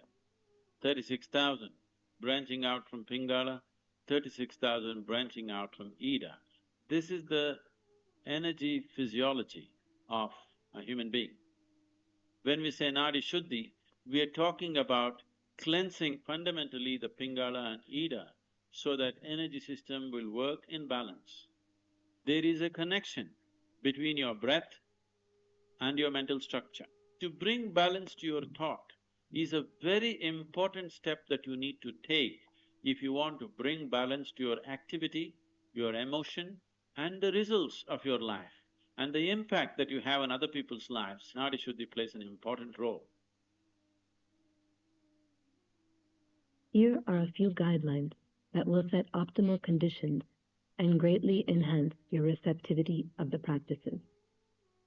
Please ensure cell phones are either in silent mode or switched off. It is advisable not to sit for the program with a full stomach or immediately after a meal. Please sit with your spine comfortably erect, hands uncrossed, and palms open. These conditions will prepare you to be in a heightened state of receptivity and derive the most benefits from the practices. These practices are very safe and simple and can be done by anybody. The practices we will be learning here can be done by anyone ages 7 years and above. If you wear glasses while doing the yoga practices, please remove them and keep them aside. Nadi Shuddhi, she will demonstrate. Please observe. Cross-legged posture with your spine comfortably erect. Left hand should be loosely placed in the middle of your lap, palm facing upward. Only your right hand, thumb and ring finger, your middle and index fingers, and little finger are held straight and side by side touching. Your right nostril with your thumb, and inhale through your left nostril. Inhalation is complete. Exhale through the same. Please don't do. Observe and then we'll do it. Similar fashion, using the ring finger, block your left nostril through the right nostril. Exhale through the same. Block the right and open the left. Yeah. Like this. On your breath. Through this Nadi Shuddhi, what is most important is to breathe fully in and fully out, as slowly and as gently as it is possible for you. Make any sound when you exhale or inhale. For this to happen, you just need to remember one basic point so that Nadi Shuddhi happens by itself. Always switch after every exhalation. Whichever nostril you inhale through, nostril you exhale through. Nadi Shuddhi for a minimum of 4 minutes. Directions for the practice. Do not keep your left hand on the thigh. Hand should be loosely placed in the middle of your lap. On the right hand, you use only your thumb and ring finger, and little finger are held straight and are side by side touching. Hold your middle and index fingers. Unable to hold them straight, do it as best you can.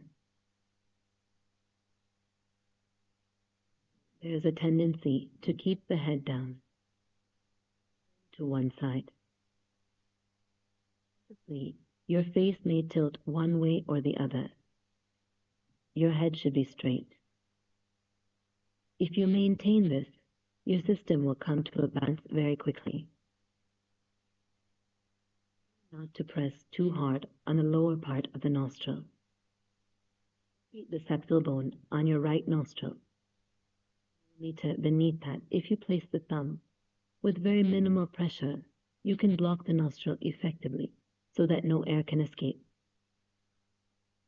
You are not breathing shallow, doing normal breathing, or holding the breath. You should be fully in and fully out. Nadi Shuddhi together now. Since we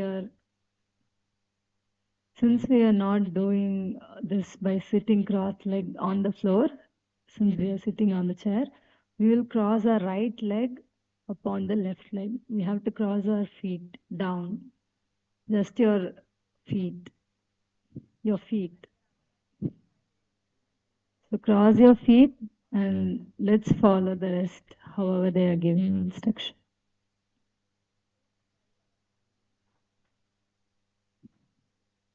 Cross-legged posture with your spine comfortably erect. If you are unable to sit on the floor, you can sit in a chair with your legs crossed at the ankles. Should be loosely placed in the middle of your lap, palm facing upward. Your right hand, thumb and ring fingers, middle and index fingers,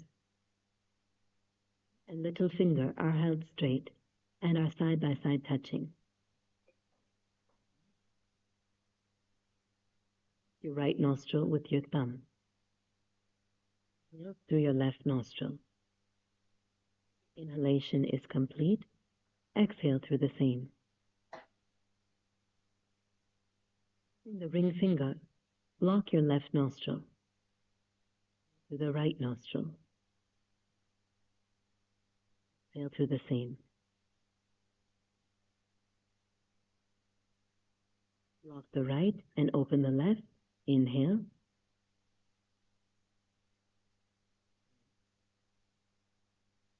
Continue to do this until we ask you to stop. Just on your breath.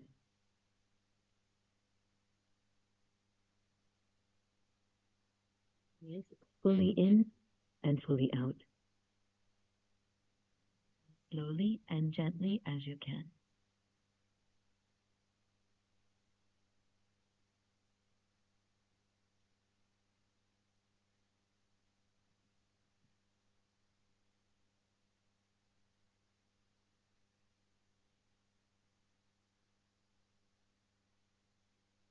Spine is comfortably erect.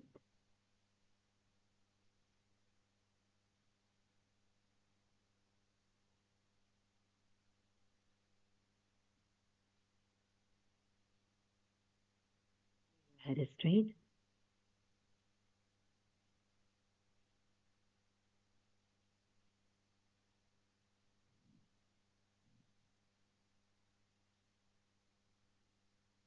Be focused on your breath.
With an exhalation through your left nostril and stop.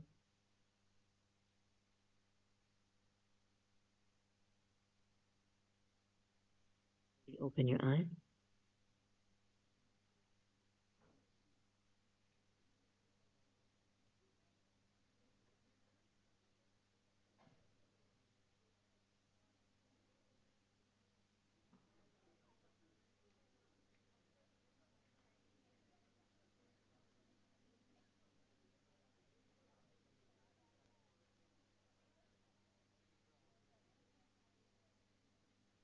Silence, please.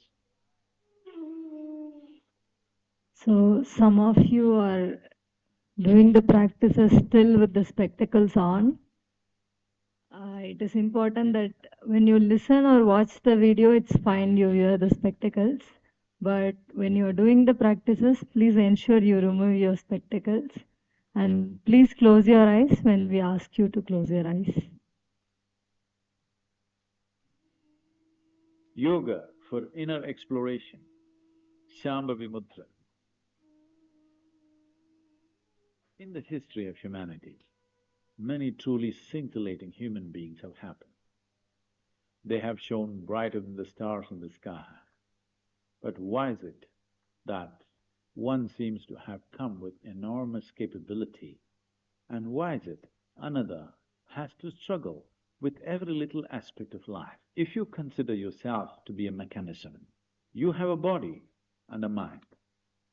You may have a great body and a great mind, but what you call as grace is the lubrication. Without the necessary lubrication, you get stuck at every point. Any number of people like this are there on this planet, intelligent, capable, but at every corner in their life they get stuck because there is no lubrication. So it is important for a human being to have an element of grace in their lives. Shambhavi Mudra is a process that is like opening a window so that one becomes receptive to grace. Here are a few guidelines that will set optimal conditions and greatly enhance your receptivity of the practices. Please ensure cell phones are either in silent mode or switched off. It is advisable not to sit for the program with a full stomach or immediately after a meal. Please sit with your spine comfortably erect, hands uncrossed, and palms open. These conditions will prepare you to be in a heightened state of receptivity and derive the most benefits from the practices. These practices are very safe and simple and can be done by anybody. Make sure to do everything slowly and gently and according to the instructions. If you're feeling any pain or discomfort, stop and consult a doctor. The practices we will be learning here can be done by anyone ages 7 years and above. If you wear glasses while doing the yoga practices, please remove them and keep them aside. Sit comfortably in a cross-legged posture. Keep your spine comfortably erect. We will hold Yoga Mudra.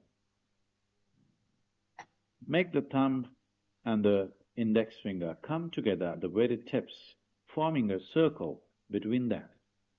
Let the other three fingers be straight, all the four fingers together without any gap between them. Holding the mudra facing upwards upon your thigh, arms and shoulders should be loose and relaxed. Close your eyes and sit with a slightly upturned face. When you sit with your face slightly upturned, there is a natural focus between your eyebrows.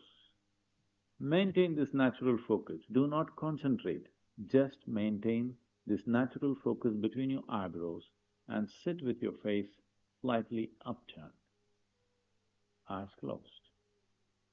Maintain this gentle and casual focus between the eyebrows and be conscious of the natural moment of breath.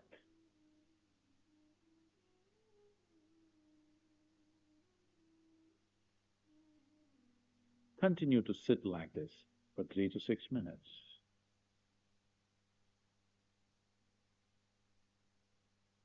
Yogarato va, bhogarato va, sangarato va, sangavina. Yasya brahmani ramate chitta, yasya brahmani ramate chitta, nandati nandati nandate va, nandati nandati Nandadeva.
Take your own time. Take your own time. Slowly, very slowly, open your eyes.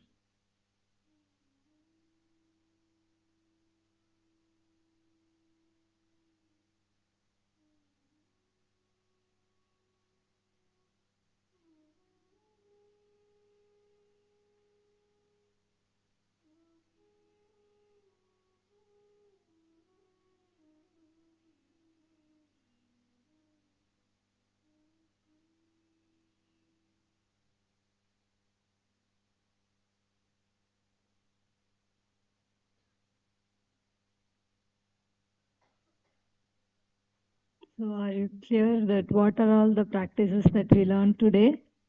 First five neck practices, and then Nadi Shuddhi, breathing yoga, and then Shambhavi Mudra. So this Shambhavi Mudra, you just have your uh, three fingers together, your thumb finger and your ring finger, this yoga mudra, and you sit in a cross-legged pose and with your eyes closed and your face slightly up down. So you can sit like this for 5 to 6 minutes, even before going to your college, or if you have any break throughout the day, you can just sit, for 5 to 6 minutes, and this can help you relax for a while and then enhance your capability of functioning.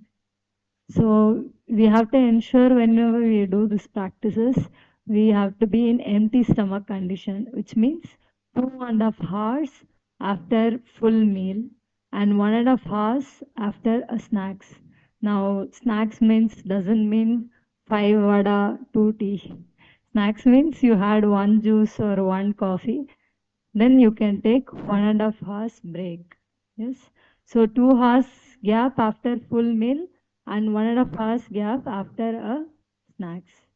And uh, we have to, shall we ensure to keep these practices at least every day, twice or minimum of doing it once for next 48 days. Why 48 days? Because in Ayurvedic science, that even if they give any medicines, they prescribe to take it for 48 days because it is one mandala or one cycle for the medicine to give the benefits or function within them. Same way, even these yoga practices. Now that you did today, you felt something or not felt something. Only if you do it every day for the next 48 days, you will experience what it has to offer. In olden days, if we need to learn yoga, where have to go? We have to go somewhere up in the hill, right? Or to somewhere finding some saint. But today, the yoga have come down to you at your own comfortable time and comfortable place in your own college. Shall we value it and try to do it at least once for next 48 days? Yes. Only if you do these practices, you will know how it is, how it works for you. Yes.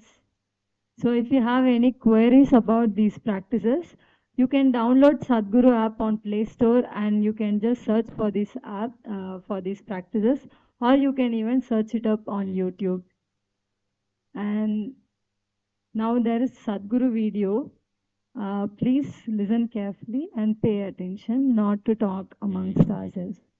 Sit straight, spine comfortably erect, and your arms open and palms facing upward.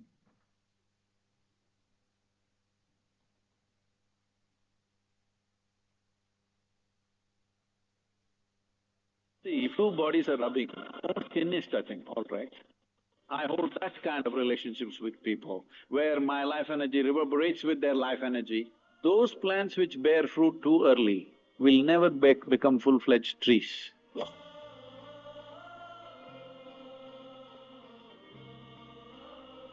So the next question has been asked by Rahul. What is the right age to have a boyfriend or a girlfriend? Rahul wants a boyfriend.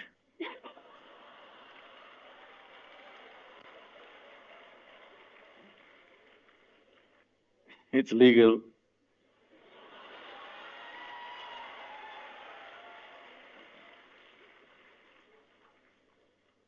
So, I think every child has boyfriends and girlfriends. Yes? When you were 3, 4, 5 years of age, didn't you have boyfriends and girlfriends? You had. Now you're giving it a new meaning to the simple friend. Well, a friend need not necessarily mean you have to get physical with them. Hello? This is something that you have picked up from certain societies where body is everything. See, why is it so that today it has become like… this was only in United States, but today it's everywhere. If you say a relationship, people think it's a body-based relationship. Well, don't I have a relationship with you right now? Don't you have a relationship with your parents, your friends, your teachers? You don't have a relationship? Hello? Yes, but you cannot say… if you say, I have a relationship with my teacher, they will think, oh, you are doing some hanky-panky with your teacher. Why have you become like this? See, the problem is just this, your intelligence has been hijacked by your hormones. If I say, you're my friend, that means I must mess with your body, is that a necessity? Hello? Can't we be? Okay, you're a girl if you're my friend, but I can't say you're my girlfriend because it'll be understood in a different way. Why this has happened is, we are giving too much significance to body-based relationships. You must understand, there are relationships deeper than the body. You can hold such profound relationships with people without your body being involved in it, isn't it so? Possible or no? Well, body-based relationship may be necessary with somebody, that is fine, that's your choice. But that is only possible in a limited way. But friendship and relationships are possible at various levels with enormous number of people, possible or no?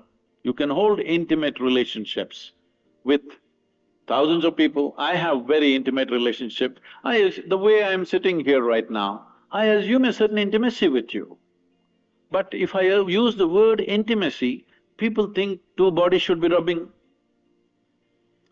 See, if two bodies are rubbing, only skin is touching, all right. Skin is the outermost cover of who you are, how can that be intimate? I don't consider that intimate.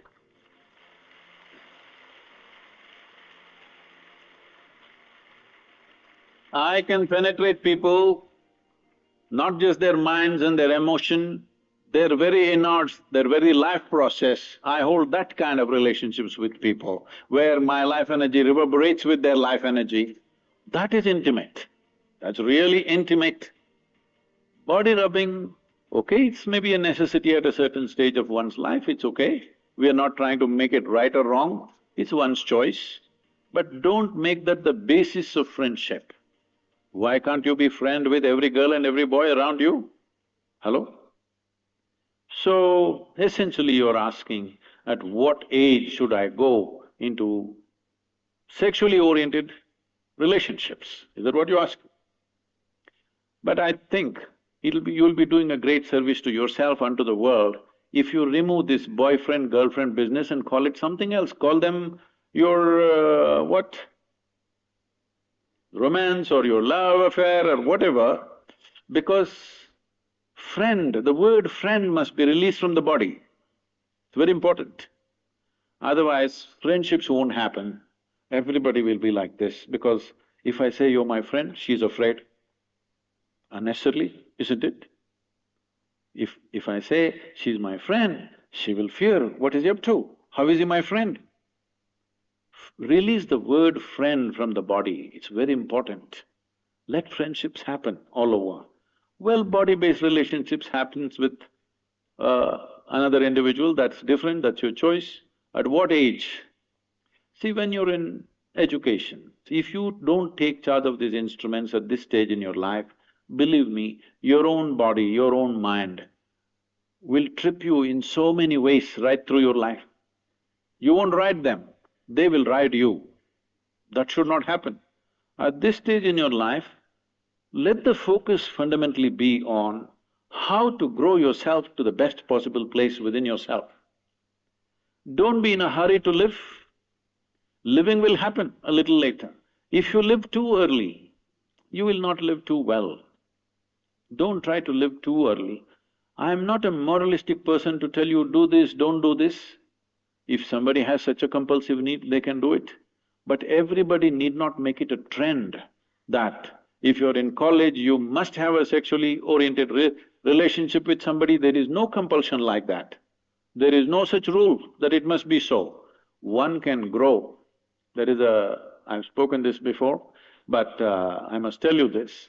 Among the mango farmers, there is a practice. If you… across India, this is well known. If you plant a mango sapling, within 12–14 months, flowering will happen when the season comes. A mango farmer meticulously removes every flower from the plant, because if you let it go, it will bear fruit. 1 or 2 fruits will come out of this little plant.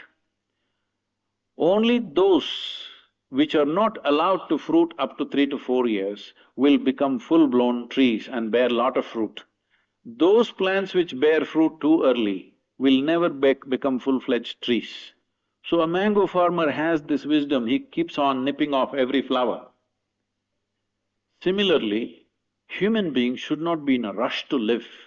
The important thing is, before you try to live, you are in a place high enough so that life will roll out well for you.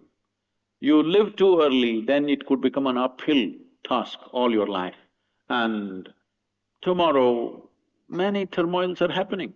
See, if you go to Western universities, right now, I was just at Ross Business School just this week. I was at Ross Business School, then in Harvard Business School, and if you look there, I don't know what's the percentages, but people tell me, or if you just look around, you will see, most of the faces there are Indians, Chinese, and like this. Only about 40% are Caucasian race or American white, though they are the majority population there. Why this is happening is, these Indian families and Chinese families, their children have a certain support system and they have to live with their parents till they are 25 or so, till they finish their university. But generally the white families, by the time they're 18, they're out of their families, they're all living with their partners, they're going through emotional stuff, they have to make some money for that, and daily evening they have to take care of their partners, no time to go to the library, no time to study. All the toppers are Indians, Jewish community and Chinese. You just see across the universities in United States. So what does this mean? A whole lot of Americans are not even finishing university simply because they have a boyfriend and a girlfriend going, and it will not always go smooth, things will happen, daily turmoils, problems, you know. Every day these things are happening. Now, you need to understand that this is a time of your life when you're at the highest level of energy. At this stage in your life, if you create a certain focus and balance within yourself, this energy will translate into something fantastic. But at this stage in your life, if you do not bring focus and balance and you earn it, let's say when you're 40, 45, you will not have the same energy. This is something that youth don't understand, that they think this level of energy will be there all your life. No, no, no, it will pass. It is just a question of 8 to 12 to 15 years maximum. From the age of 14 to 30, there is a certain upsurge of energy. At this time, if you learn how to manage this, keep a balance and focus to your life, you bring a focus to your life, this life will function and play at a higher level of life. If you don't bring those things and you're in a hurry to live, then you will see it becomes an uphill task. Not that you won't make it at all, you may make it, but unnecessary struggles through life. So it's individual choice. If somebody has such a strong compulsion, they may go for it. Don't make it a trend that if you're in a college, you must have a body-based relationship, not necessary.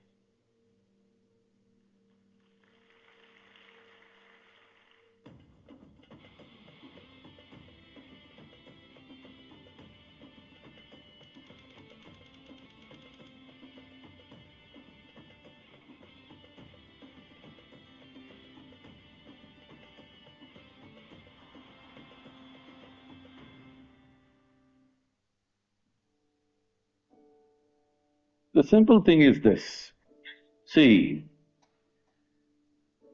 if your joy, your sadness, your happiness, your misery is determined by something or somebody around you, the chances of you being joyful in your life is remote. For every one of you, your life is precious, isn't it? It's a precious life. If something is precious, where do you want to invest this life? Into what do you want to invest this precious life? If this is a worthless life, throw it somewhere. If this is a precious life, what do you want to invest this life into? If you look at it this way, you will find something truly worthwhile to do. If you think in terms of how to earn a living, how to get this kind of thing, that kind of thing, then you will do something silly that you will regret for the rest of your life. Most people are a regret. That's why they're going around joylessly, because they're not doing what they want to do. They are not creating what really matters to them. They're doing something for a living.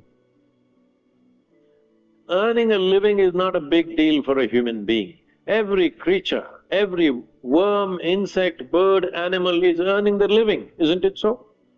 With such a big brain, what is a big deal about earning a living? See, your ability to do things is not because you want to do things. I want to do something is my desire. Desire is just an intention. An intention won't make things happen. An intention will only set direction. Still you have to make the journey. We become too goal-oriented.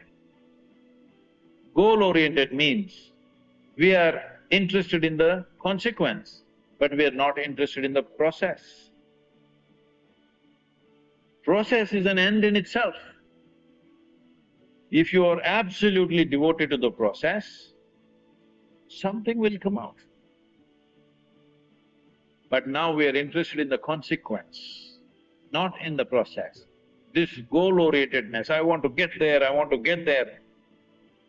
No, I want to win the race.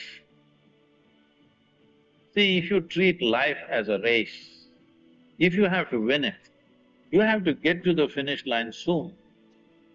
You want to? If you get to the finish line ahead of all these people, you won the race. You know what the finish line is?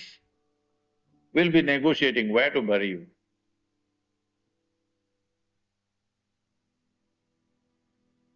If you go outside in the garden and try to catch an ant, who is born here, who's grown up here, and probably he'll die here,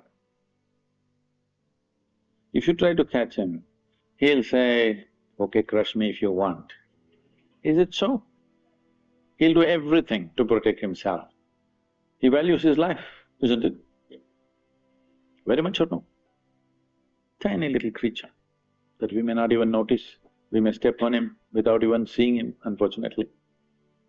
But he values his life immensely.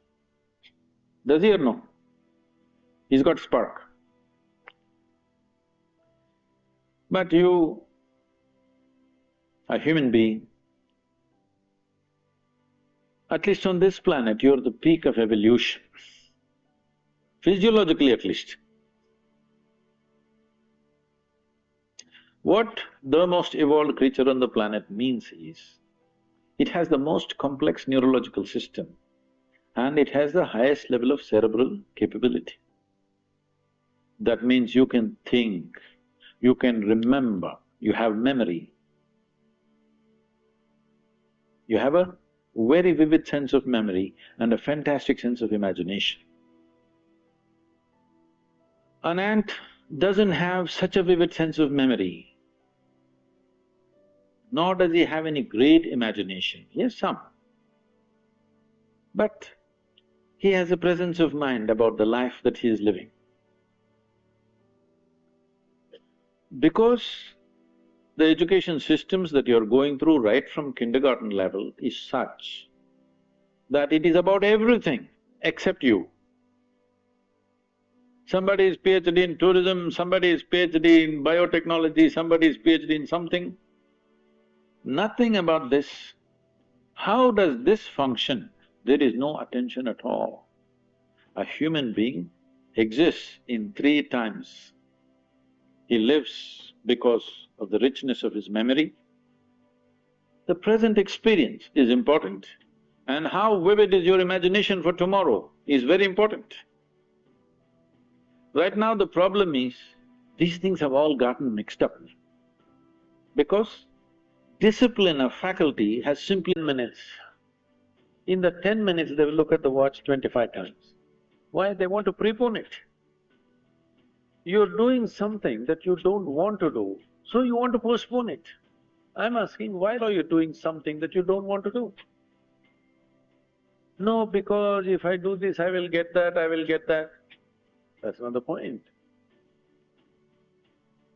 It doesn't matter what is your level of intelligence, what is your level of capability, introvert, extrovert, this, that, doesn't matter. Do you have the courage and commitment to make the possibility into your reality? That's all the question is. What is it that you're going to create? This precious life, where are you going to invest it? Are you going to invest it in something that's truly worthwhile, or are you going to throw it away as a worthless thing? This is the important thing, because what you call as my life is just a certain amount of time and energy, isn't it? As you sit here, your life is ticking away at all. You're young, you may not be thinking like this, but actually it's ticking away.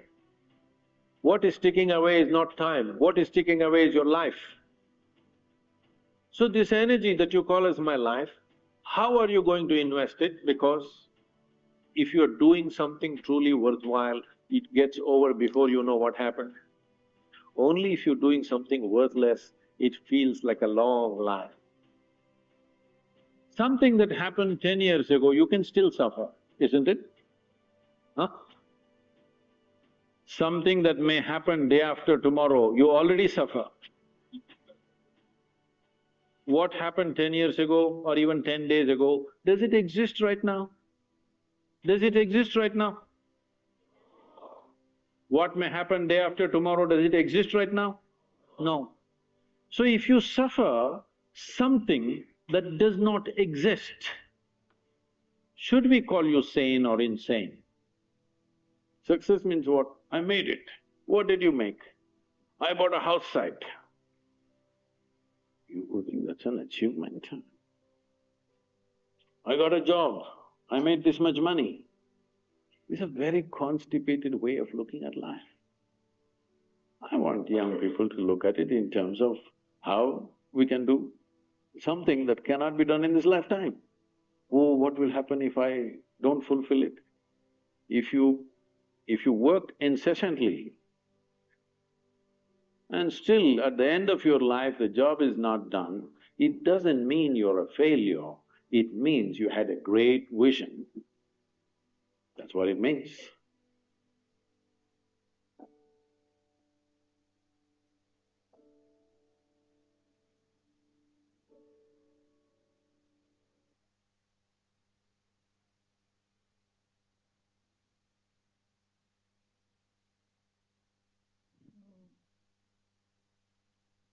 Many of you might have done this yoga practices for the first time in your life. Some might have done, different exercise or some physical things maybe. But for many of you, it might be the first time. And maybe watching Sadhguru's videos for the first time. If you would like to share few lines or even few words, however your experience was throughout the session, can few of you come here and share? Could be anything that your neck was paining, whatever your experience. You can just come here and share in few words how it was.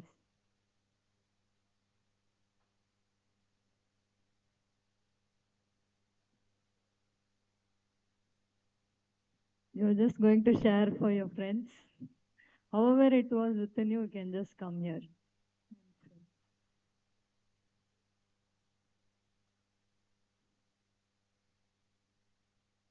Nobody's neck was paining. That means you didn't do. So however it was, you can just come here and share. Or they will start picking you up who has to come here.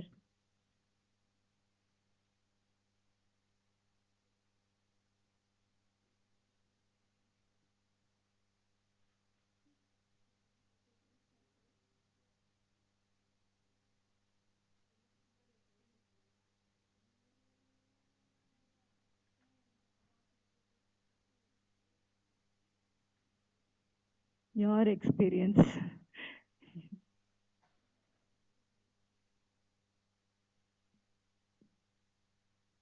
I'm Shamla from PSC branch, ma'am, and it was all good.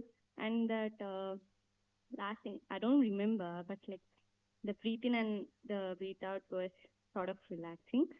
And the last two videos, like right now I'm in confusion, like what am I doing? Like what's my own interest? I'm just thinking about it. Like do I have something else in my mind, or I'm just going with flow? So those are my thoughts. Still in confusion, ma'am.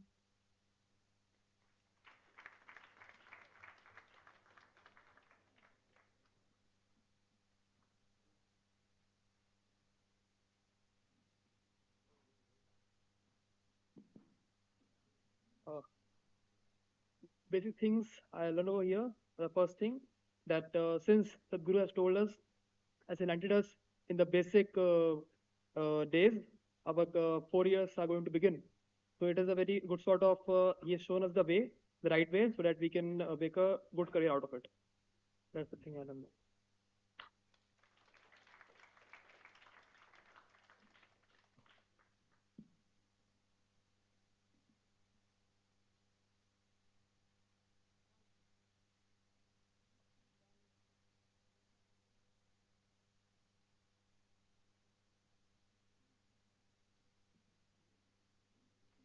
Hi friend, this is Praveen Kumar, branch CSC. In this section, I like all, but in this section, I like more in last two videos. These two videos is useful for me and my friends also. That's it.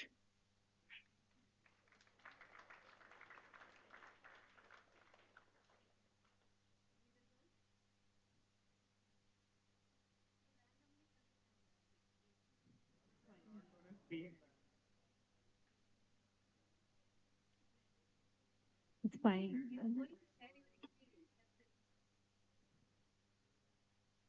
Okay, so as some of you have said, it was showing you the way. One of you have said it was confusing. One of you said the video was great, but the whole practices you missed it.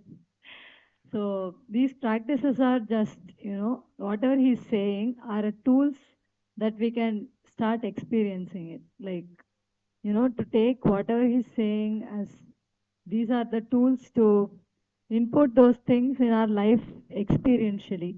So if you start doing these practices, you will start getting all the benefits slowly from body, mind, clarity, everything.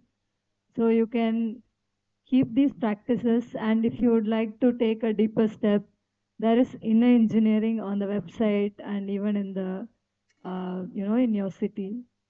So Sadhguru's vision is to take at least one drop of spirituality to each individual. And I wish you all to be part of his vision by sharing these experiences or how was this class with your other friends, or by sharing these practices, these videos which are on Sadhguru's app or YouTube. You can share even the videos with your friends. Whichever way possible, you can be part of his vision, and you can always take the deeper step in engineering if you wish to. And yeah, I would like to thank the faculty and ma'am, Revati ma'am.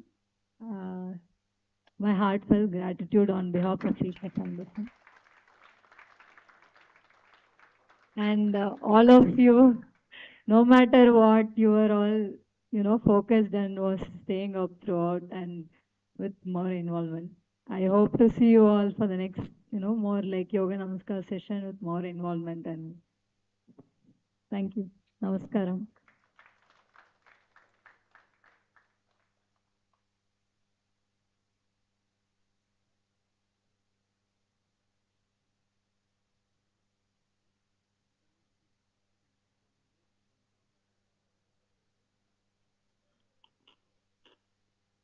What a productive session. Can we have a huge round of applause for Isha Foundation?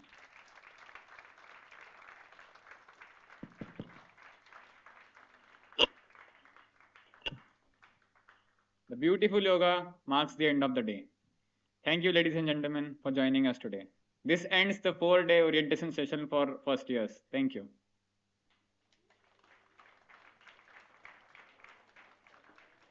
You may disperse accordingly.